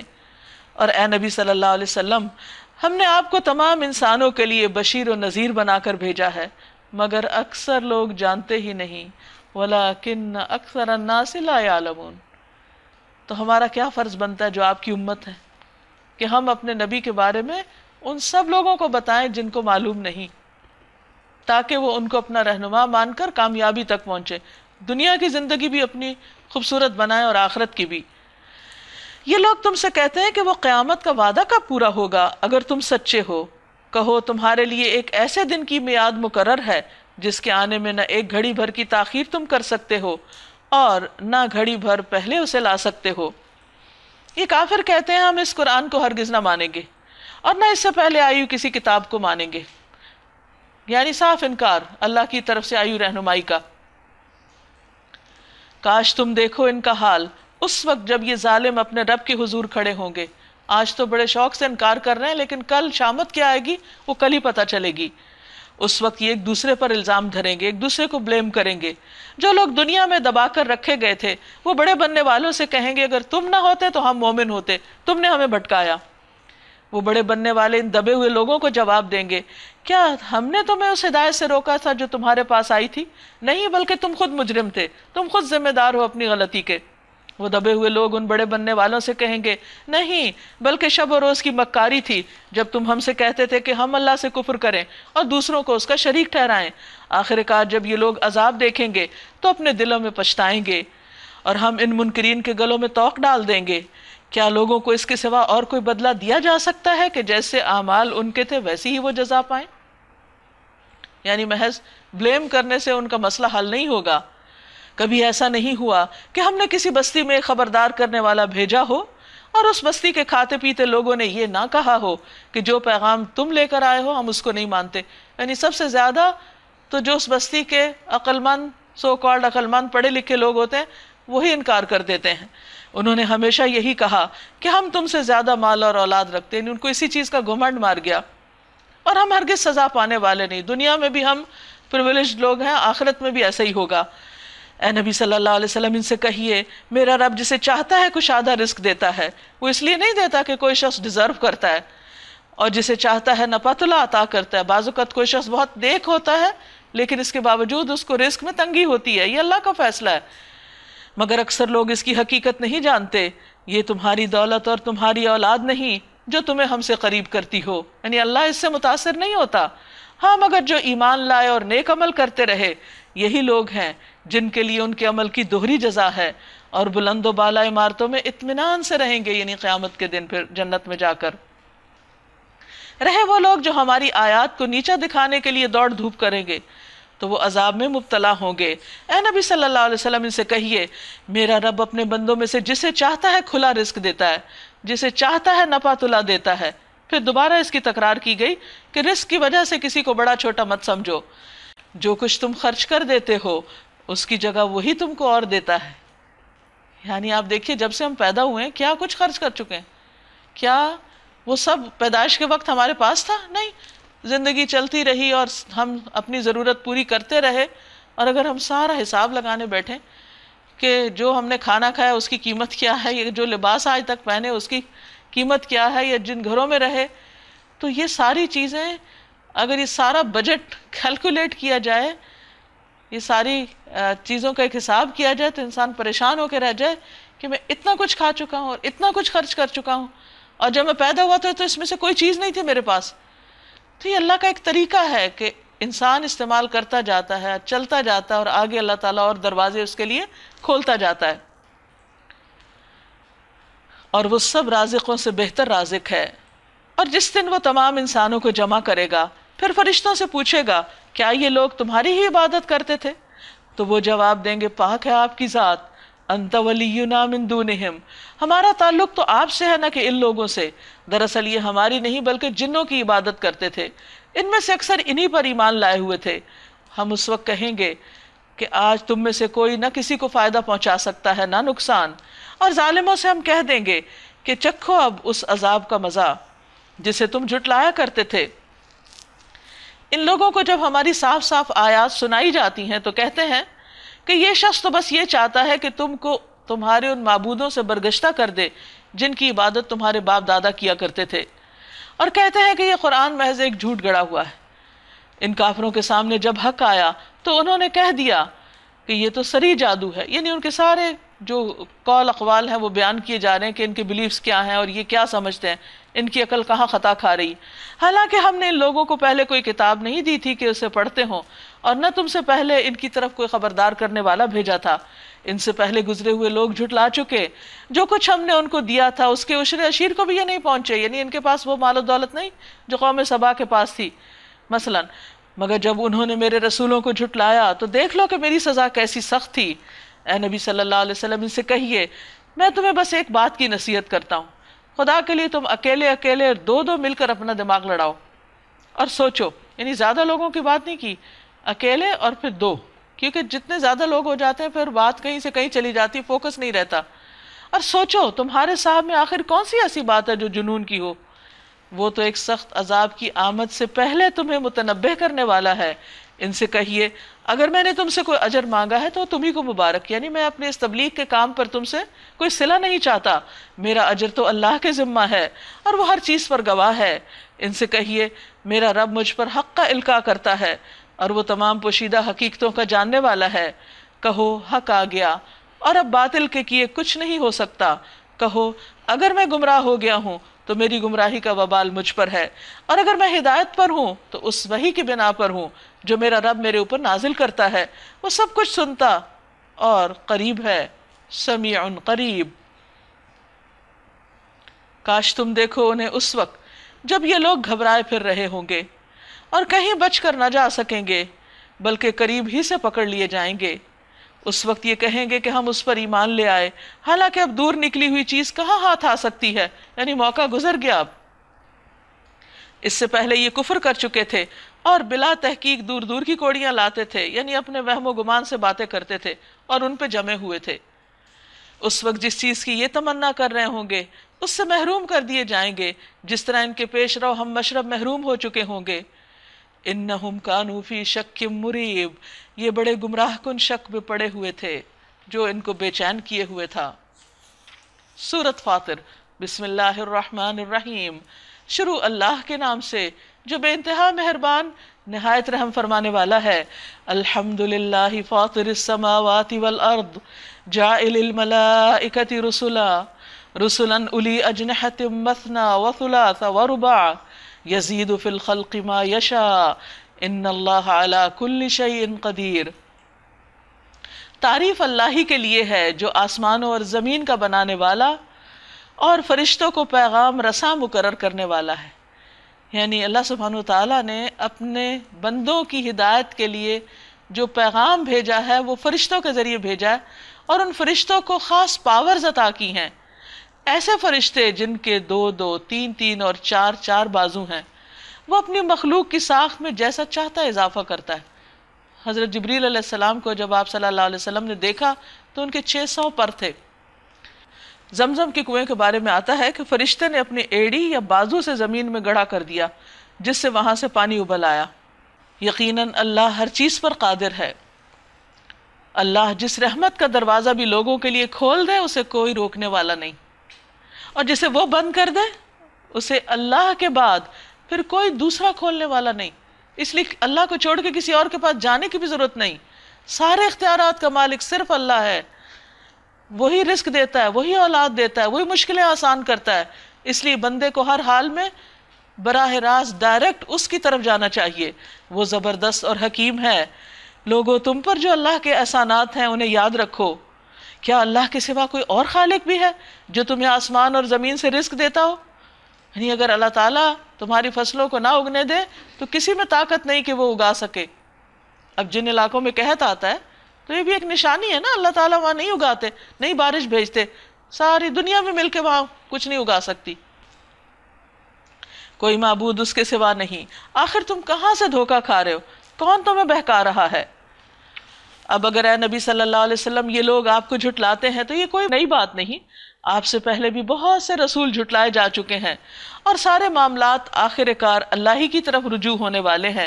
یعنی فیصلہ لوگوں کے ہاتھوں میں نہیں کہ اگر یہ جھٹلائیں گے تو یہ کوئی نقصان دیں گے، فیصلہ تو اللہ کے پاس ہے اور وہ ان کو پوچھے گا اور پکڑے گا۔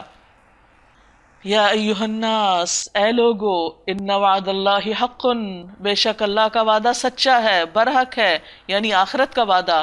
فلا تغرنکم الحیات الدنیا، تمہیں دنیا کی زندگی دھوکے میں نہ ڈالے۔ دنیا کی زندگی کا دھوکہ کیا ہے کہ انسان یہ سمجھتا ہے کہ شاید یہ جو کچھ وہ انجوائے کر رہا ہے یا رہ رہا ہے، کھا پی رہا ہے، سوتا ہے، اٹھتا ہے، جاگتا ہے، یہ سلسلہ شاید ہمیشہ چلتا رہے اور پھر ختم ہو جائے گا انسان اور آئندہ کوئی حساب کتاب نہیں۔ یہ مت سمجھنا۔ اور نہ وہ بڑا دھوکے باز یعنی شیطان تمہیں اللہ کے بارے میں کوئی دھوکہ دینے پائے کہ تم اللہ کی بات نہ مانو۔ در حقیقت شیطان تمہارا دشمن ہے، اس لیے اب تم اسے اپنا دشمن ہی سمجھو۔ تو انسان دشمن کی بات کبھی نہیں مانتا، تو اس کی بات بھی نہ مانو۔ وہ تو اپنے پیروکاروں کو اپنی راہ پر اس لیے بلا رہا ہے کہ وہ دوزخیوں میں شامل ہو جائیں، یعنی اس کی بات ماننے کا مطلب یہ ہے کہ انجام بھی پھر اسی کے ساتھ ہو۔ جو لوگ کفر کریں گے ان کے لیے سخت عذاب ہے، اور جو ایمان لائیں گے اور نیک عمل کریں گے ان کے لیے مغفرت اور بڑا اجر ہے۔ افمن زین لہ سوء عملہ فرآہ حسنا، بھلا کچھ ٹھکانہ ہے اس شخص کی گمراہی کا جس کے لیے اس کا برا عمل خوشنما بنا دیا گیا ہو اور وہ اسے اچھا سمجھ رہا ہو۔ ایسا شخص کیسے ہدایت پا سکتا ہے جو برائی کو اچھا سمجھے، اپنی غلطی کو غلطی نہ مانے؟ حقیقت یہ ہے کہ اللہ جسے چاہتا ہے گمراہی میں ڈال دیتا ہے اور جسے چاہتا ہے راہ راست دکھا دیتا ہے۔ یعنی ایسے لوگوں کو پھر ہدایت نہیں ملتی جو برائی کو اچھا سمجھیں، اپنی غلطیوں پر خوش ہوں. بس خواہ میں آپ کی جان ان لوگوں کی خاطر غم اور افسوس میں نہ گھلے. جو کچھ یہ کر رہے ہیں اللہ اس کو خوب جانتا ہے. وہ اللہ ہی تو ہے جو ہواؤں کو بھیجتا ہے، پھر وہ بادل اٹھاتی ہیں، پھر ہم اسے ایک اجاڑ علاقے کی طرف لے جاتے ہیں اور اسی زمین کو جلا اٹھاتے ہیں جو مری پڑی تھی، سوکھی تھی، قحط زدہ تھی. مرے ہوئے انسانوں کا جی اٹھنا بھی اسی طرح ہوگا.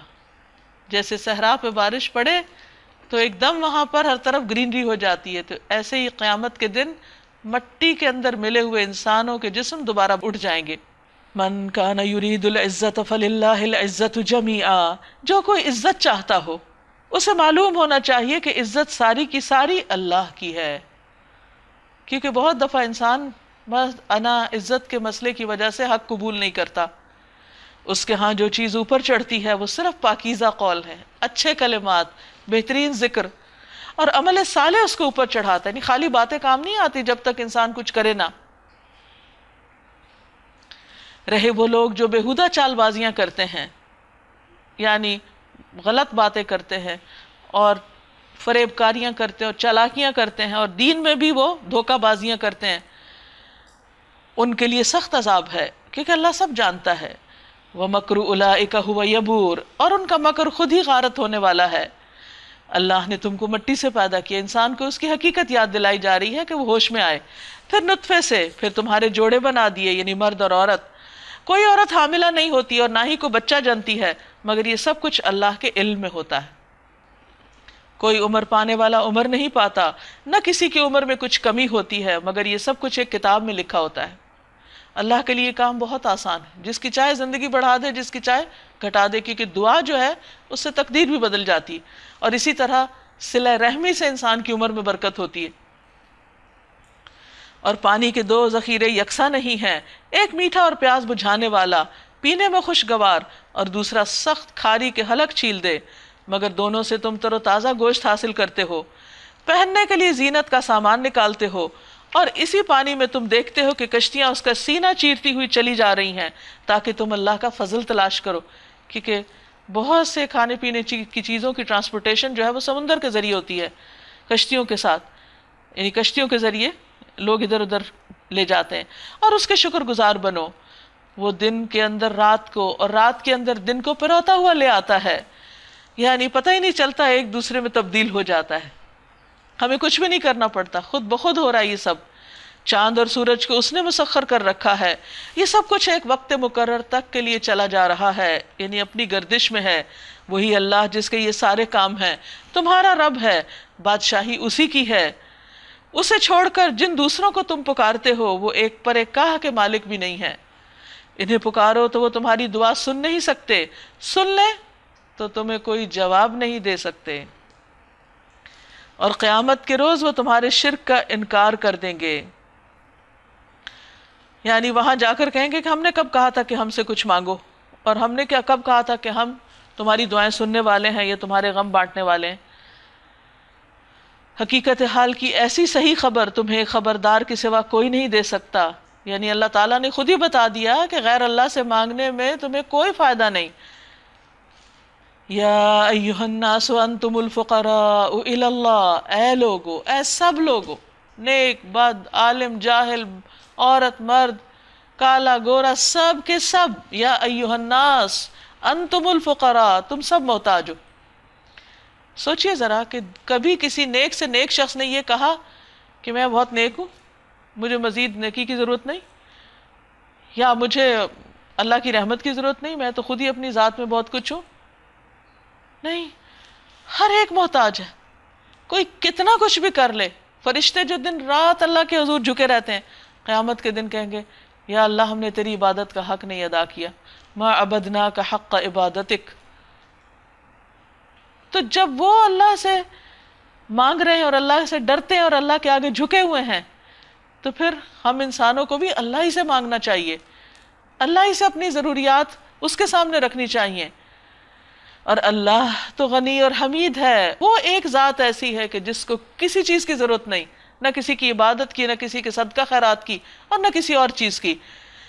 اور باقی انسان وہ سب محتاج ہیں. آپ دیکھیے کہ خود نبی صلی اللہ علیہ وسلم کتنی دعائیں مانگا کرتے تھے. جنگ بدر میں جب آپ پریشان تھے کہ دشمن ان سے 3 گنا زیادہ تعداد میں سر پہ آ کھڑا ہوا تھا، تو آپ سجدے میں پڑے اور رو رو کر اللہ سے پکار کے دعائیں کر رہے تھے. اور اللہ کے رسول صلی اللہ علیہ وسلم سے بڑا کون ہو سکتا ہے؟ کوئی بھی نہیں. تو جب اللہ کے رسول صلی اللہ علیہ وسلم سارے انسانوں میں سے سب سے بڑے ہیں، سب سے زیادہ اللہ کے قریب ہیں، وہ اللہ سے خود مانگ رہے ہیں، تو ہمیں ان سے مانگنا چاہیے، اللہ ہی سے مانگنا چاہیے، اللہ سے مانگنا چاہیے. فرمایا وہ چاہے تو تمہیں ہٹا کر کوئی نئی خلقت تمہاری جگہ لے آئے، ایسا کرنا اللہ کے لیے کچھ بھی دشوار نہیں.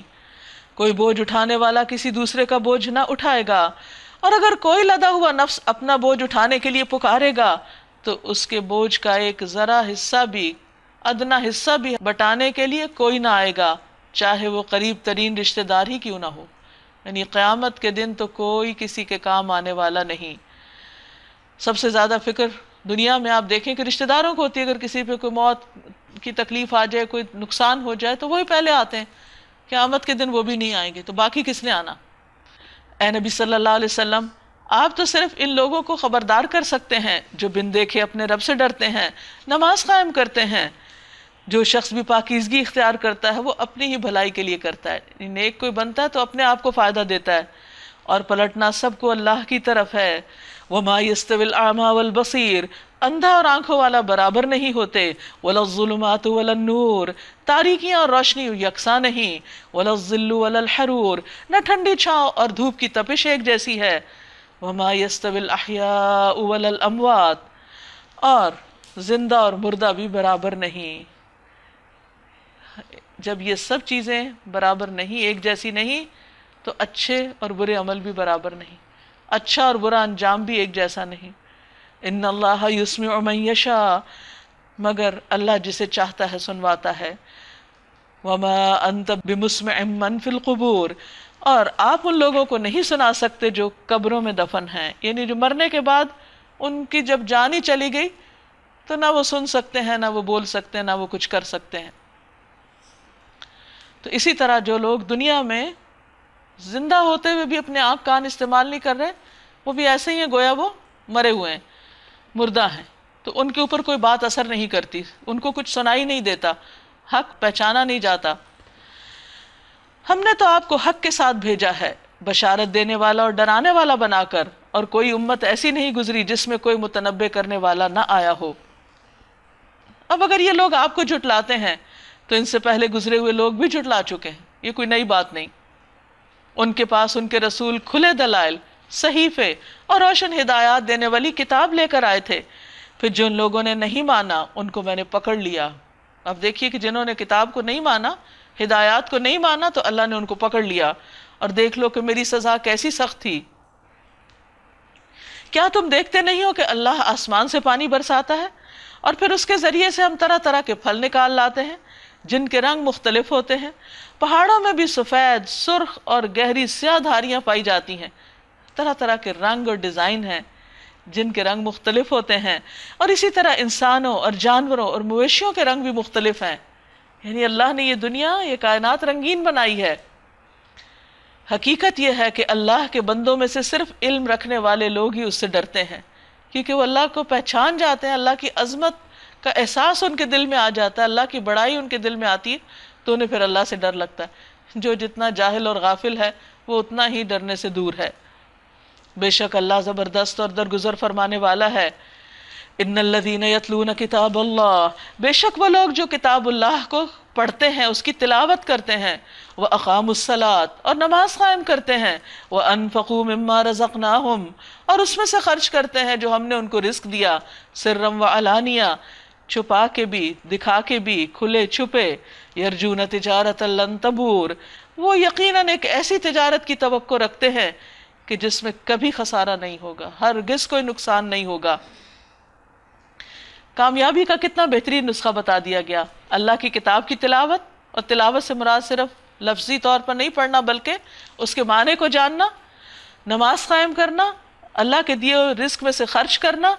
یہ ایک ایسی تجارت ہے، ایک ایسا بزنس ہے جس میں 100% نفع ہی نفع ہے، فائدہ ہی فائدہ ہے. اس لیے بے حد ضروری ہے کہ انسان اللہ سبحانہ وتعالیٰ کے ساتھ اس تجارت کو اپنے فائدے میں کر لے اور ان چیزوں کو اپنی زندگی میں پرائرٹی پر رکھے۔ جب اللہ کی کتاب کے ساتھ انسان کا تعلق ہوتا ہے تو اس وقت انسان کو براہ راست رہنمائی ملتی رہتی ہے، اچھے اور برے کا فرق پتہ چلتا رہتا ہے، اور اس طرح انسان صحیح رستے پہ چلتا رہتا ہے۔ نمازوں کے ذریعے اس کے گناہ معاف ہو جاتے ہیں، اللہ تعالیٰ سے تعلق مضبوط ہوتا ہے، انفاق فی سبیل اللہ سے، صدقہ خیرات سے اس کے خطاؤں کا کفارہ ہوتا رہتا ہے، گناہوں کی آگ ٹھنڈی ہوتی رہتی ہے۔ لہٰذا ایسا شخص جب اللہ کے حضور حاضر ہوگا تو وہ اللہ کا پسندیدہ بن چکا ہوگا۔ لِيُوَفِّيَهُمْ أُجُورَهُمْ وَيَزِيدَهُمْ مِنْ فَضْلِهِ إِنَّهُ غَفُورٌ شَكُورٌ۔ اس تجارت میں انہوں نے اپنا سب کچھ اس لیے کھپائی، یہ سب کام اس لیے کیے تاکہ اللہ ان کے اجر پورے کے پورے ان کو دے دے اور مزید اپنے فضل سے ان کو نوازے۔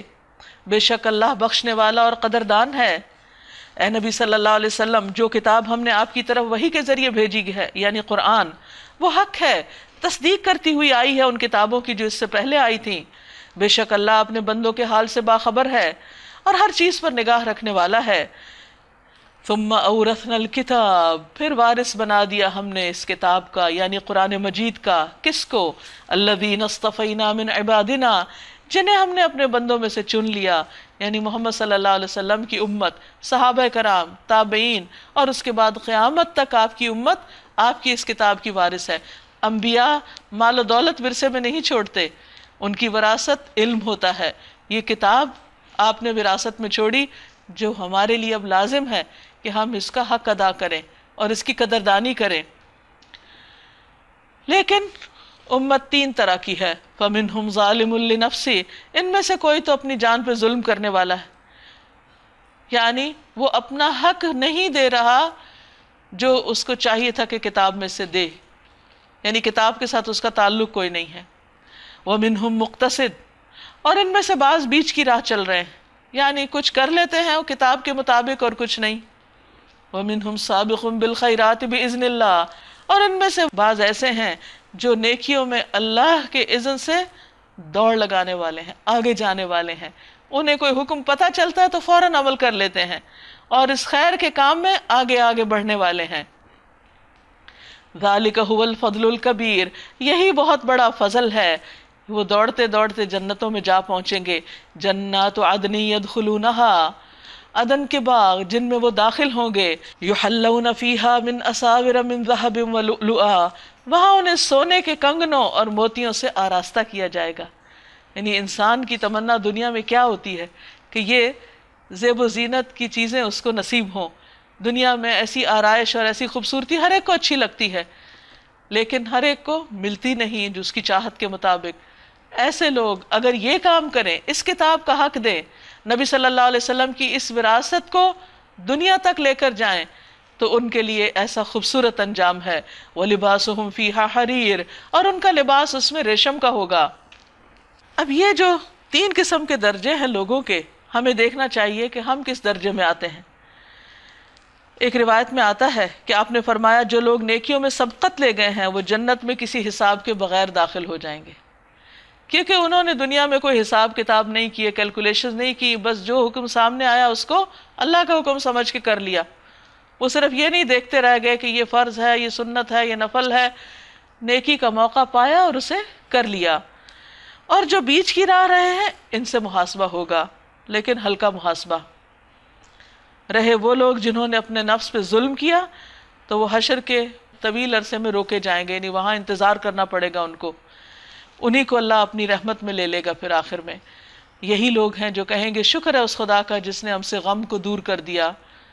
وَقَالُوا الْحَمْدُ لِلَّهِ الَّذِي أَذْهَبَ عَنَّا الْحَزَنَ، وہ کہیں گے اللہ کا شکر جس نے ہم سے غم دور کر دیا اور بالآخر ہمیں نجات دے دی۔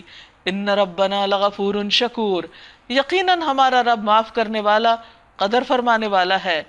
الذی احلنا دار المقامت من فضلہ، جس نے ہمیں اپنے فضل سے ابدی قیام کی جگہ لا ٹھہرایا۔ لا یمسنا فیہا نصب، یہاں ہمیں کوئی تھکاوٹ نہیں ہوتی۔ ولا یمسنا فیہا لغوب، اور نہ ہمیں یہاں کوئی بوریت نہ کوئی مشقت نہ کوئی تکان. والذین کفروا، اس کے برعکس وہ لوگ جنہوں نے کفر کیا، لہم نار جہنم، ان کے لیے جہنم کی آگ ہے، لا یقضی علیہم فیموتوا، نہ ان کا فیصلہ کیا جائے گا کہ وہ مر جائیں، یعنی ان کا قصہ نہیں پاک کیا جائے گا، ولا یخفف عنہم من عذابها، اور نہ ان کے عذاب میں کسی قسم کی کوئی کمی کی جائے گی. کذالک نجزی کل کفور، اسی طرح ہم ہر ناشکرے کو جزا دیں گے. یعنی جس نے اللہ کی بات نہیں مانی، اللہ کے احکامات کی ناقدری کی، پھر قیامت کے دن وہ اس انجام سے دوچار ہوگا. وَهُمْ يَسْتَرِخُونَ فِيهَا، اور وہ اس میں چیخیں گے، چیخ چیخ کے کہیں گے، ربنا اخرجنا، اللہ ہم کو یہاں سے نکال، نعمل صالحا، ہم کوئی اچھے کام کر کے آئیں، غیر الذی کننا نعمل، ان کاموں کو سوا جو ہم کرتے رہے. یا رب تو ہمیں اس مصیبت سے نکال، اس جہنم سے نکال، تاکہ اب ہم اپنی اصلاح کر کے آئیں. اللہ تعالیٰ اس موقع پر ان کی اس مشکلوں کا آسان نہیں کریں گے، بلکہ فرمائیں گے اولم نعمرکم، کیا ہم نے تم کو اتنی عمر نہیں دی تھی، ما یتذکر فیہ من تذکر، کہ جس میں جو نصیحت لینا چاہتا تھا نصیحت لے سکتا تھا. نبی صلی اللہ علیہ وسلم نے فرمایا اللہ تعالیٰ اس بندے کا عذر پورا کر دیتے ہیں جسے اللہ نے 60-70 سال تک زندگی عطا فرمائی ہو، اللہ اس کا عذر پورا کر دیتے ہیں، اس کے بعد اس کے پاس کوئی بہانہ نہیں رہ جاتا کہ میں اچھے کام نہیں کر سکا. وَجَاءَكُمُ النَّذِيرُ، اور تمہارے پاس ڈرانے والا بھی آیا تھا، اللہ نے ساری حجت تمام کر دی، لیکن تم نے اپنا طرز عمل نہیں بدلا. وَذُوقُوا، پس چکھو، فَمَا لِلظَّالِمِينَ مِن نَصِيرٍ، ظالموں کا آج کوئی بھی مددگار نہیں. ان اللہ عالم غیب السماوات والارض، بے شک اللہ آسمانوں اور زمین کی ہر پوشیدہ چیز سے واقف ہے. وہ تو سینوں کے بھید تک جانتا ہے، سب کا پتہ ہے کہ کون کہاں مستی کر رہا ہے، کون کہاں اللہ کی بات نہیں مان رہا اور نہیں ماننا چاہتا. وہی تو ہے جس نے تم کو زمین میں جانشین بنایا. اب جو کوئی کفر کرتا ہے اس کے کفر کا وبال اسی پر ہے، اور کافروں کو ان کا کفر اس کے سوا کوئی ترقی نہیں دیتا کہ ان کے رب کا غضب ان پر زیادہ سے زیادہ بھڑکتا چلا جا رہا ہے. کافروں کے لیے خسارے میں اضافے کے سوا کوئی ترقی نہیں. اے نبی صلی اللہ علیہ وسلم ان سے کہیے، کبھی تم نے دیکھا بھی ہے اپنے ان شریکوں کو جنہیں تم خدا کو چھوڑ کر پکارا کرتے ہو؟ مجھے بتاؤ انہوں نے زمین میں کیا پیدا کیا ہے؟ اللہ کے سوا تم جس کسی کی طرف بھی متوجہ ہوتے ہو، اس سے اپنی حاجتیں بیان کرتے ہو اور اس سے تم مدد چاہتے ہو، بتاؤ ان کا کارنامہ کیا ہے، انہوں نے بنایا کیا ہے، وہ کس چیز کے مالک ہیں، یا آسمانوں میں ان کی کیا شرکت ہے، یعنی اللہ تعالیٰ کے اختیارات میں سے ان کے پاس کون سا اختیار ہے؟ اگر یہ نہیں بتا سکتے تو ان سے پوچھئے کیا ہم نے انہیں کوئی تحریر لکھ کے دی ہے؟ کیا اس بات کی کوئی اجازت ریٹن ہے ان کے پاس جس کی بنا پر یہ اپنے شرک کے لیے کوئی صاف سند رکھتے ہوں؟ نہیں، بلکہ یہ ظالم ایک دوسرے کو محض فریب کے جھانسے دیے جا رہے ہیں. حقیقت یہ ہے کہ اللہ ہی ہے جو آسمانوں اور زمین کو ٹل جانے سے روکے ہوئے ہے، ورنہ اس شرک پر تو زمین آسمان پھٹ پڑیں، اور اگر وہ ٹل جائیں تو اللہ کے بعد کوئی دوسرا تھامنے والا نہیں. مثلا جب زلزلہ آتا ہے، اگر اللہ تعالیٰ اس کو روکے نہیں، کوئی ہے روکنے والا؟ کوئی ہے کنٹرول کر سکے؟ کوئی بھی نہیں. تو اسی طرح اگر آسمان ٹوٹ کے گرنے لگے تو کوئی ہے جو اس کو تھام لے کہ نہیں یہ چھت نہ گرے ہم پر؟ بے شک اللہ بڑا حلیم اور درگزر فرمانے والا ہے کہ تمہارے ایسے بڑے بڑے کرتوت دیکھ کر اور ایسے گناہ دیکھ کر بھی وہ تمہیں معاف کر رہا ہے، مہلت دے رہا ہے کہ شاید تم درست ہو جاؤ، اصلاح کر لو. یہ لوگ کڑی کڑی قسمیں کھا کر کہا کرتے تھے، اگر کوئی خبردار کرنے والا ان کے ہاں آیا ہوتا تو یہ دنیا کی ہر دوسری قوم سے بڑھ کر راہ راست پہ ہوتے. مگر جب خبردار کرنے والا ان کے پاس آ گیا، نبی صلی اللہ علیہ وسلم تشریف لے آئے، تو ان کی آمد نے ان کے اندر حق سے فرار کے سوا کسی چیز میں اضافہ نہیں کیا. انہوں نے ماننے کی بجائے ان سے دوری اختیار کر لی. یہ زمین میں اور زیادہ تکبر کرنے لگے اور بری بری چالیں چلنے لگے، حالانکہ یہ بری چالیں اپنے چلنے والوں ہی کو لے بیٹھتی ہیں. اب کیا یہ لوگ اس کا انتظار کر رہے ہیں کہ پچھلی قوموں کے ساتھ اللہ کا جو طریقہ رہا ہے وہی ان کے ساتھ بھی برتا جائے؟ یعنی جیسے وہ ایلیمینیٹ کر دی گئی، ان کو تباہ کر دیا گیا، تو یہ بھی وہی انجام دیکھنا چاہتے ہیں؟ یہی بات ہے تو تم اللہ کے طریقے میں ہرگز کوئی تبدیلی نہیں پاؤ گے کہ سرکشوں کا انجام ایک ہی جیسا رہا، اور تم کبھی نہ دیکھو گے کہ اللہ کی سنت کو اس کے مقرر راستے سے کوئی طاقت پھیر سکتی ہے. کیا یہ لوگ زمین میں کبھی چلے پھرے نہیں کہ ان کو ان لوگوں کا انجام نظر آتا؟ یعنی تباہ شدہ بستیوں کے کھنڈرات دیکھ کر کوئی سبق لیتے جو ان سے پہلے گزر چکے اور ان سے بہت زیادہ طاقتور تھے. اللہ کو کوئی چیز عاجز کرنے والی نہیں، نہ آسمانوں میں اور نہ زمین میں، وہ سب کچھ جانتا ہے اور ہر چیز پر قدرت رکھتا ہے۔ اگر کہیں وہ لوگوں کو ان کے کرتوتوں پر پکڑتا تو زمین میں کسی نفس کو جیتا نہ چھوڑتا، مگر وہ انہیں ایک مقرر وقت تک کے لیے مہلت دے رہا ہے، پھر جب ان کا وقت آ پورا ہوگا تو اللہ اپنے بندوں کو دیکھ لے گا، ان کا حساب لے لے گا۔ سورۃ یاسین۔ بسم اللہ الرحمن الرحیم۔ یاسین یاسین والقرآن الحکیم، قسم ہے قرآن کی جو حکمت والا ہے، حکمت سے لبریز۔ انک لمن المرسلین، بے شک آپ اے محمد صلی اللہ علیہ وسلم البتہ رسولوں میں سے ہیں۔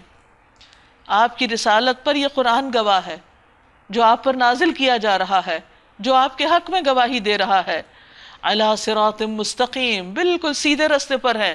اگر یہ لوگ آپ کی مخالفت کر رہے ہیں تو آپ پریشان نہ ہو، اللہ آپ کی گواہی دیتا ہے کہ جو کچھ آپ کر رہے ہیں وہ درست کر رہے ہیں۔ تنزیل العزیز الرحیم، عزیز الرحیم کی طرف سے نازل کردہ ہے یہ کتاب، جو ایک طرف زبردست بھی ہے اور دوسری طرف رحم فرمانے والا۔ لتنذر قوما، کس لیے آئی ہے یہ کتاب؟ تاکہ تم ایک ایسی قوم کو خبردار کرو، ما انذر آباؤہم، جن کے باپ دادا خبردار نہ کیے گئے، وہ جہالت کے اندھیروں میں پڑے رہے۔ فہم غافلون، تو وہ غفلت میں پڑے ہوئے ہیں، کیونکہ ان کے پاس کبھی ہدایت آئی نہیں، اس لیے یہ سیدھے رستے پر نہیں۔ تو آپ کو اس لیے بھیجا گیا کہ ان کی اس غفلت سے ان کو جگائیں، لیکن یہ لوگ جاگنے کا نام نہیں لیتے۔ لقد حق القول على اکثرهم فهم لا يؤمنون، ان میں سے اکثر لوگ فیصلہ عذاب کے مستحق ہو چکے ہیں، اسی لیے وہ ایمان نہیں لاتے۔ یعنی انہوں نے ضد اور ہٹ دھرمی شروع کر رکھی ہے اور نصیحت پہ کان ہی نہیں دھرتے، اس لیے ان سے ایمان لانے کی توقع بھی نہیں۔ ہم نے ان کی گردنوں میں طوق ڈال دیے ہیں جن سے وہ ٹھوڑیوں تک جکڑے گئے۔ گردن میں جب طوق ہو تو انسان جھک نہیں سکتا۔ اسی طرح ان لوگوں کے اندر جو انا اور تکبر ہے، اس کی وجہ سے یہ سچی بات کے آگے جھک نہیں رہے، بات نہیں مانتے، تکبر کا شکار ہیں، اس لیے وہ سر اٹھائے کھڑے ہیں، اپنے آپ کو بڑی چیز سمجھتے ہیں۔ ان کے اندر کی اکڑ ایسی ہے، ہم نے ایک دیوار ان کے آگے کھڑی کر دی، اس لیے وہ اپنے مستقبل کے بارے میں کچھ نہیں سوچتے۔ ایک ان کے پیچھے کھڑی کر دی، ماضی کی قوموں سے کوئی سبق نہیں لے رہے، اور ہم نے انہیں ڈھانک دیا، لہٰذا ان کو کوئی روشنی نظر نہیں آ رہی۔ فَهُمْ لَا يُبْصِرُونَ، پھر وہ اب دیکھتے نہیں ہیں۔ وَسَوَاءٌ عَلَيْهِمْ، اور برابر ہے ان پر، أَأَنذَرْتَهُمْ أَمْ لَمْ تُنذِرْهُمْ، خواہ آپ انہیں ڈرائیں یا نہ ڈرائیں، خبردار کریں یا نہ کریں، لَا يُؤْمِنُونَ، یہ نہیں مانیں گے۔ یہ سب کیوں ہوا ان کے ساتھ؟ کیونکہ انہوں نے حق کو دیکھ کر انکار کر دیا، اور جب پہلی دفعہ کوئی انکار کر دیتا ہے تو پھر دوبارہ اس کا قبول کرنا بہت مشکل ہو جاتا ہے، کیونکہ وہ انا کا مسئلہ بن جاتا ہے۔ یہی مسئلہ ان کے ساتھ ہوا ہے کہ یہ اپنے آپ کو بڑی چیز سمجھتے تھے، نبی صلی اللہ علیہ وسلم کے لائے ہوئے پیغام کو انہوں نے قابل قبول نہ سمجھا، اس لیے اب ان کی سزا یہ ہے کہ ان کو ہدایت نہ ملے۔ انما تنذر من اتبع الذکر وخشی الرحمن بالغیب، بے شک آپ تو اسی کو خبردار کر سکتے ہیں جو نصیحت کی پیروی کرے اور بن دیکھے خدائے رحمان سے ڈرے۔ یعنی آپ اسی کو سمجھائیں گے جو سنے گا، جو سر جھکائے گا، جو حق کی پیروی کرنا چاہے گا اور جو رحمان سے ڈرتا بھی ہوگا بن دیکھے۔ فَبَشِّرْهُ بِمَغْفِرَةٍ وَأَجْرٍ کریم، آپ اسے مغفرت اور اجر کریم کی بشارت دے دیجئے۔ یہ اتنے بڑے اجر کا کام ہے، اللہ کو دیکھے بغیر اسے ڈرنا اور اس کی بات مان لینا۔ جنت اسی چیز کی جزا ہے۔ اِنَّا نَحْنُ نُحْيِي الْمَوْتَى وَنَكْتُبُ مَا قَدَّمُوا وَآثَارَهُمْ، یقیناً ہم ایک روز مردوں کو زندہ کرنے والے ہیں، جو کچھ افعال انہوں نے کیے ہیں وہ سب ہم لکھتے جا رہے ہیں، اور جو کچھ آثار انہوں نے اپنے پیچھے چھوڑے ہیں وہ بھی ہم ریکارڈ کر رہے ہیں۔ ہر چیز کو ہم نے ایک کھلی کتاب میں درج کر رکھا ہے۔ یعنی انسان کو پھر سمجھایا جا رہا ہے کہ ایک دن ایسا آئے گا کہ جب سب مرے ہوئے لوگ دوبارہ اٹھیں گے، اور اس وقت ان کو ان کے نامہ اعمال دے دیے جائیں گے۔ یہ نامہ اعمال 3 طرح کی چیزوں پر مشتمل ہے۔ ایک وہ اعمال جو انہوں نے اپنی زندگی میں کر کے اپنے لیے آگے بھیجے، اچھے یا برے۔ دوسرے وہ جو اپنے بعد کے لوگوں کے لیے بطور نمونہ چھوڑ آئے، یعنی آثار۔ ما قدموا و آثارہم، اور ان آثار میں ایک تو وہ جو وقتی طور پر اس دور کے لوگوں کے اوپر پڑے، اور دوسرے وہ جو مرنے کے بعد نسل در نسل چلتے رہے۔ بنو سلمہ کے لوگ مدینہ کے ایک کونے میں مسجد سے دور رہتے تھے، انہوں نے مسجد کے قریب منتقل ہونے کا ارادہ کیا تو یہ آیت نازل ہوئی کہ بے شک ہم تمہارے نشانات قدم لکھ رہے ہیں۔ آج کی دنیا میں جب ریکارڈنگ کے اور ویڈیو ریکارڈنگ کے سارے انتظامات موجود ہیں تو اللہ سبحانہ و تعالیٰ کے ہاں کسی بھی چیز کی ریکارڈنگ تصویر کے ساتھ ہو، آواز کے ساتھ ہو، کسی اور طریقے سے ہو، وہ کچھ بھی مشکل نہیں۔ اللہ نے واضح طور پہ بتا دیا کہ قیامت کے دن تمہارا سب کیا دھرا سامنے آ جائے گا، وہ جو تم نے اپنی زندگی میں کیا، وہ جو تمہارے بعد تمہارے طریقے پہ لوگ چلتے رہے، اور جو تم نے اپنے آس پاس اثرات چھوڑے۔ تو انسان کو بہت کانشیس ہو کے زندگی بسر کرنی چاہیے۔ ہمارے عمل صرف وہ عمل نہیں جو ہم اس وقت کر رہے ہیں، ہمیں دیکھ کر اور جو لوگ جو کچھ کریں گے وہ بھی ہمارے ذمہ آئے گا۔ نبی صلی اللہ علیہ وسلم نے فرمایا کہ مرنے کے بعد انسان کی کتاب اعمال بند ہو جاتی سوائے 3 چیزوں کے۔ وہ کیا ہیں؟ ولد صالح یدعو لہ، نیک اولاد جو والدین کے لیے دعائیں کرے، ان کی دعائیں سنی جاتی ہیں اور والدین کو فائدہ پہنچتا ہے۔ او یا اس کے علاوہ صدقۃ جاریہ، ایسی جگہ انسان مال خرچ کر جائے یا وصیت کر جائے جو نیکی کے کاموں میں لگے، اور پھر وہ نیکی جب تک ہوتی رہے تو صدقہ اس کا پھلتا پھولتا رہے اور اس کا اجر بڑھتا رہے اور وہ بھی لکھا جاتا رہے۔ اور تیسری چیز او علم ینتفع بہ، ایسا علم سکھا جائے جس سے لوگ فائدہ اٹھائیں، چاہے خود ایسے شاگرد تیار کرے یا کتابیں لکھے یا کسی بھی اور ذریعے سے علم کو پروموٹ کرے۔ تو مر بھی جائے انسان تو اس کے سکھائے ہوئے، اس کے لکھے ہوئے، اس کے پڑھائے ہوئے جو لوگ ہوں گے وہ اس کے لیے جو بھی وہ عمل کریں گے وہ سکھانے والے کو فائدہ دے گا۔ تو اس لیے ہم سب کو زندگی ایسے گزارنی چاہیے کہ صرف آج نہیں کل کے لیے بھی کام کریں، صرف اپنی زندگی میں نہیں اپنے مرنے کے بعد تک کے لیے بھی آثار چھوڑیں۔ پھر ایک مستی کی مثال یہاں دی گئی، وَاضْرِبْ لَهُمْ مَثَلًا أَصْحَابَ الْقَرْيَةِ إِذْ جَاءَهَا الْمُرْسَلُونَ، انہیں مثال کے طور پر اس بستی والوں کا قصہ سناؤ جبکہ اس میں رسول آئے تھے۔ ہم نے ان کی طرف 2 رسول بھیجے اور انہوں نے دونوں کو جھٹلا دیا، پھر ہم نے تیسرا مدد کے لیے بھیجا اور ان سب نے کہا ہم تمہاری طرف رسول کی حیثیت سے بھیجے گئے، یعنی انہوں نے اپنے آپ حیثیت رسول کے قوم کے سامنے انٹروڈیوس کیا۔ بستی والوں نے کہا تم کچھ نہیں مگر ہم جیسے چند انسان۔ ہر قوم کو یہی مسئلہ ہوا کہ ہم انسانوں کو کیسے رسول مانیں۔ یہ بھی ایک کبر کی بات تھی، تکبر کی، کہ ہم بڑی چیز ہیں، تم ہمیں کیوں نصیحت کرنے آ گئے۔ اور خدا رحمان نے ہرگز کوئی چیز نازل نہیں کی، تم محض جھوٹ بولتے ہو۔ رسولوں نے کہا ہمارا رب جانتا ہے کہ ہم ضرور تمہاری طرف رسول بنا کر بھیجے گئے ہیں اور ہم پر صاف صاف پیغام پہنچا دینے کے سوا کوئی ذمہ داری نہیں۔ لیکن بستی والے نہ مانے، کہنے لگے ہم تو تمہیں اپنے لیے فعال بد سمجھتے ہیں، منحوس سمجھتے ہیں، اگر تم باز نہ آئے تو ہم تم کو سنگسار کر دیں گے اور ہم سے تم بڑی دردناک سزا پاؤ گے۔ رسولوں نے جواب دیا تمہاری فعال بد تو تمہارے اپنے ساتھ لگی ہوئی ہے، یعنی تم جو مان نہیں رہے تو یہی تمہارے لیے نحوست کا سبب ہے۔ کیا یہ باتیں تم اس لیے کر رہے ہو کہ تمہیں نصیحت کی گئی؟ اصل بات یہ ہے کہ تم حد سے گزرے ہوئے لوگ ہو۔ وَجَاءَ مِنْ أَقْصَى الْمَدِينَةِ رَجُلٌ يَسْعَىٰ قَالَ يَا قَوْمِ اتَّبِعُوا الْمُرْسَلِينَ اتَّبِعُوا مَن لَّا يَسْأَلُكُمْ أَجْرًا وَهُمْ مُهْتَدُونَ۔ اتنے میں شہر کے دور دراز گوشے سے ایک شخص دوڑتا ہوا آیا، بولا اے میری قوم کے لوگو، رسولوں کی پیروی اختیار کر لو، پیروی کرو ان لوگوں کی جو تم سے کوئی اجر نہیں مانگتے اور ٹھیک راستے پر ہیں۔ وآخر دعوانا ان الحمد للہ رب العالمین۔ ناظرین، اس وقت ہم 22واں پارہ مکمل کر چکے ہیں۔ آپ میں سے جو لوگ اپنے تاثرات بیان کرنا چاہیں اس پارے سے، جو سیکھا ہے یا کوئی نئی بات آپ کو سمجھ آئی ہے، تو آپ دوسروں کے ساتھ شیئر کیجیے۔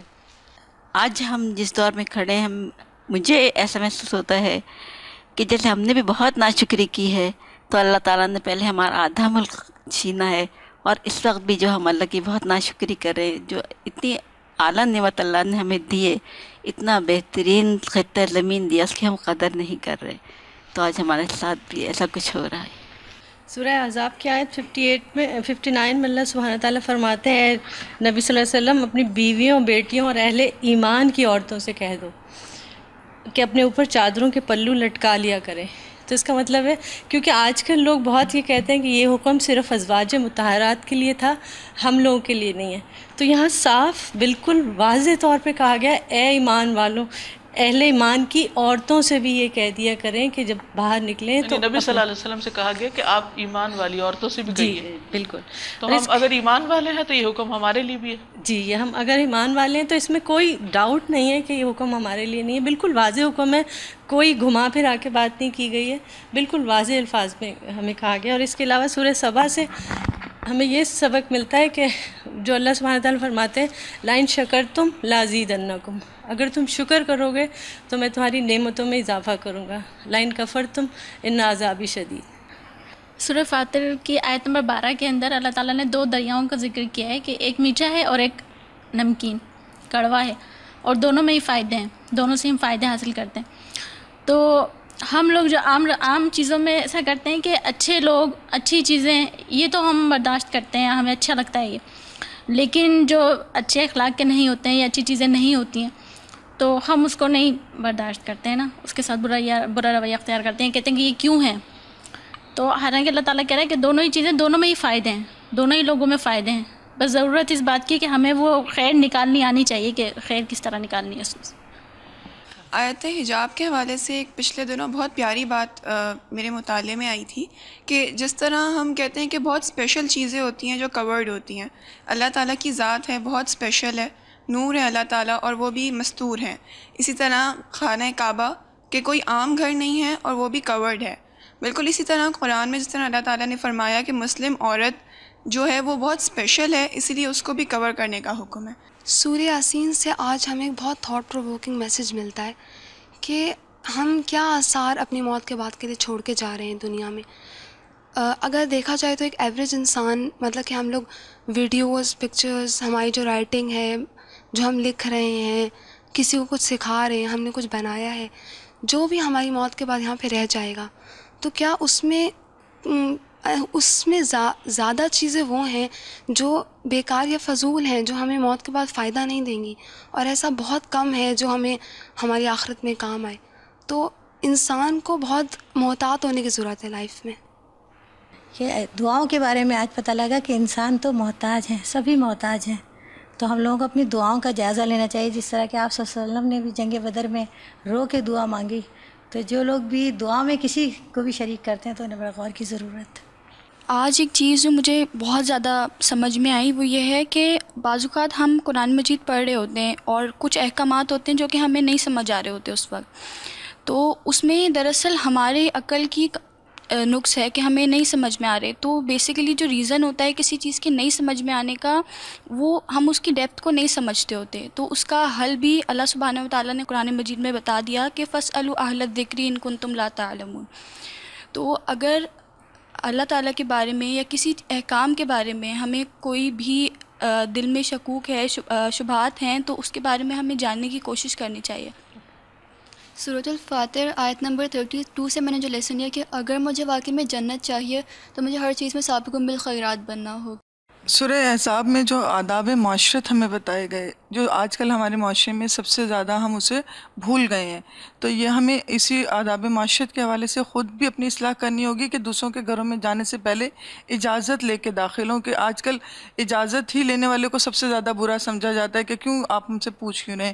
تو یہ ہمارے لیے عمل ہم سب کو اپنے اصول یہ بنانا ہوگا کہ جب بھی کسی کے گھر جائیں اس سے پہلے اجازت لے لیں اور نہ جواب ملنے پر ناراضگی کا اظہار نہ کیا جائے. اور پورے پارے سے جو سبق آج ہمیں مل رہا ہے کہ ایمان، عمل صالح، یہ 2 چیزیں تو ہمارے لیے ضروری ہوں گی، لیکن اس کے ساتھ اللہ اور اللہ کے رسول صلی اللہ علیہ وسلم کی اطاعت اور اتباع بھی ہم پر لازم ہے. ناظرین، اس کے ساتھ ہی ہمارے آج کے پروگرام کا وقت ختم ہوتا ہے. اللہ تعالیٰ سے دعا ہے کہ وہ ہمیں عمل کی توفیق عطا فرمائے. آپ سب کے لیے دعائیں اور نیک تمنائیں. السلام علیکم ورحمۃ اللہ وبرکاتہ.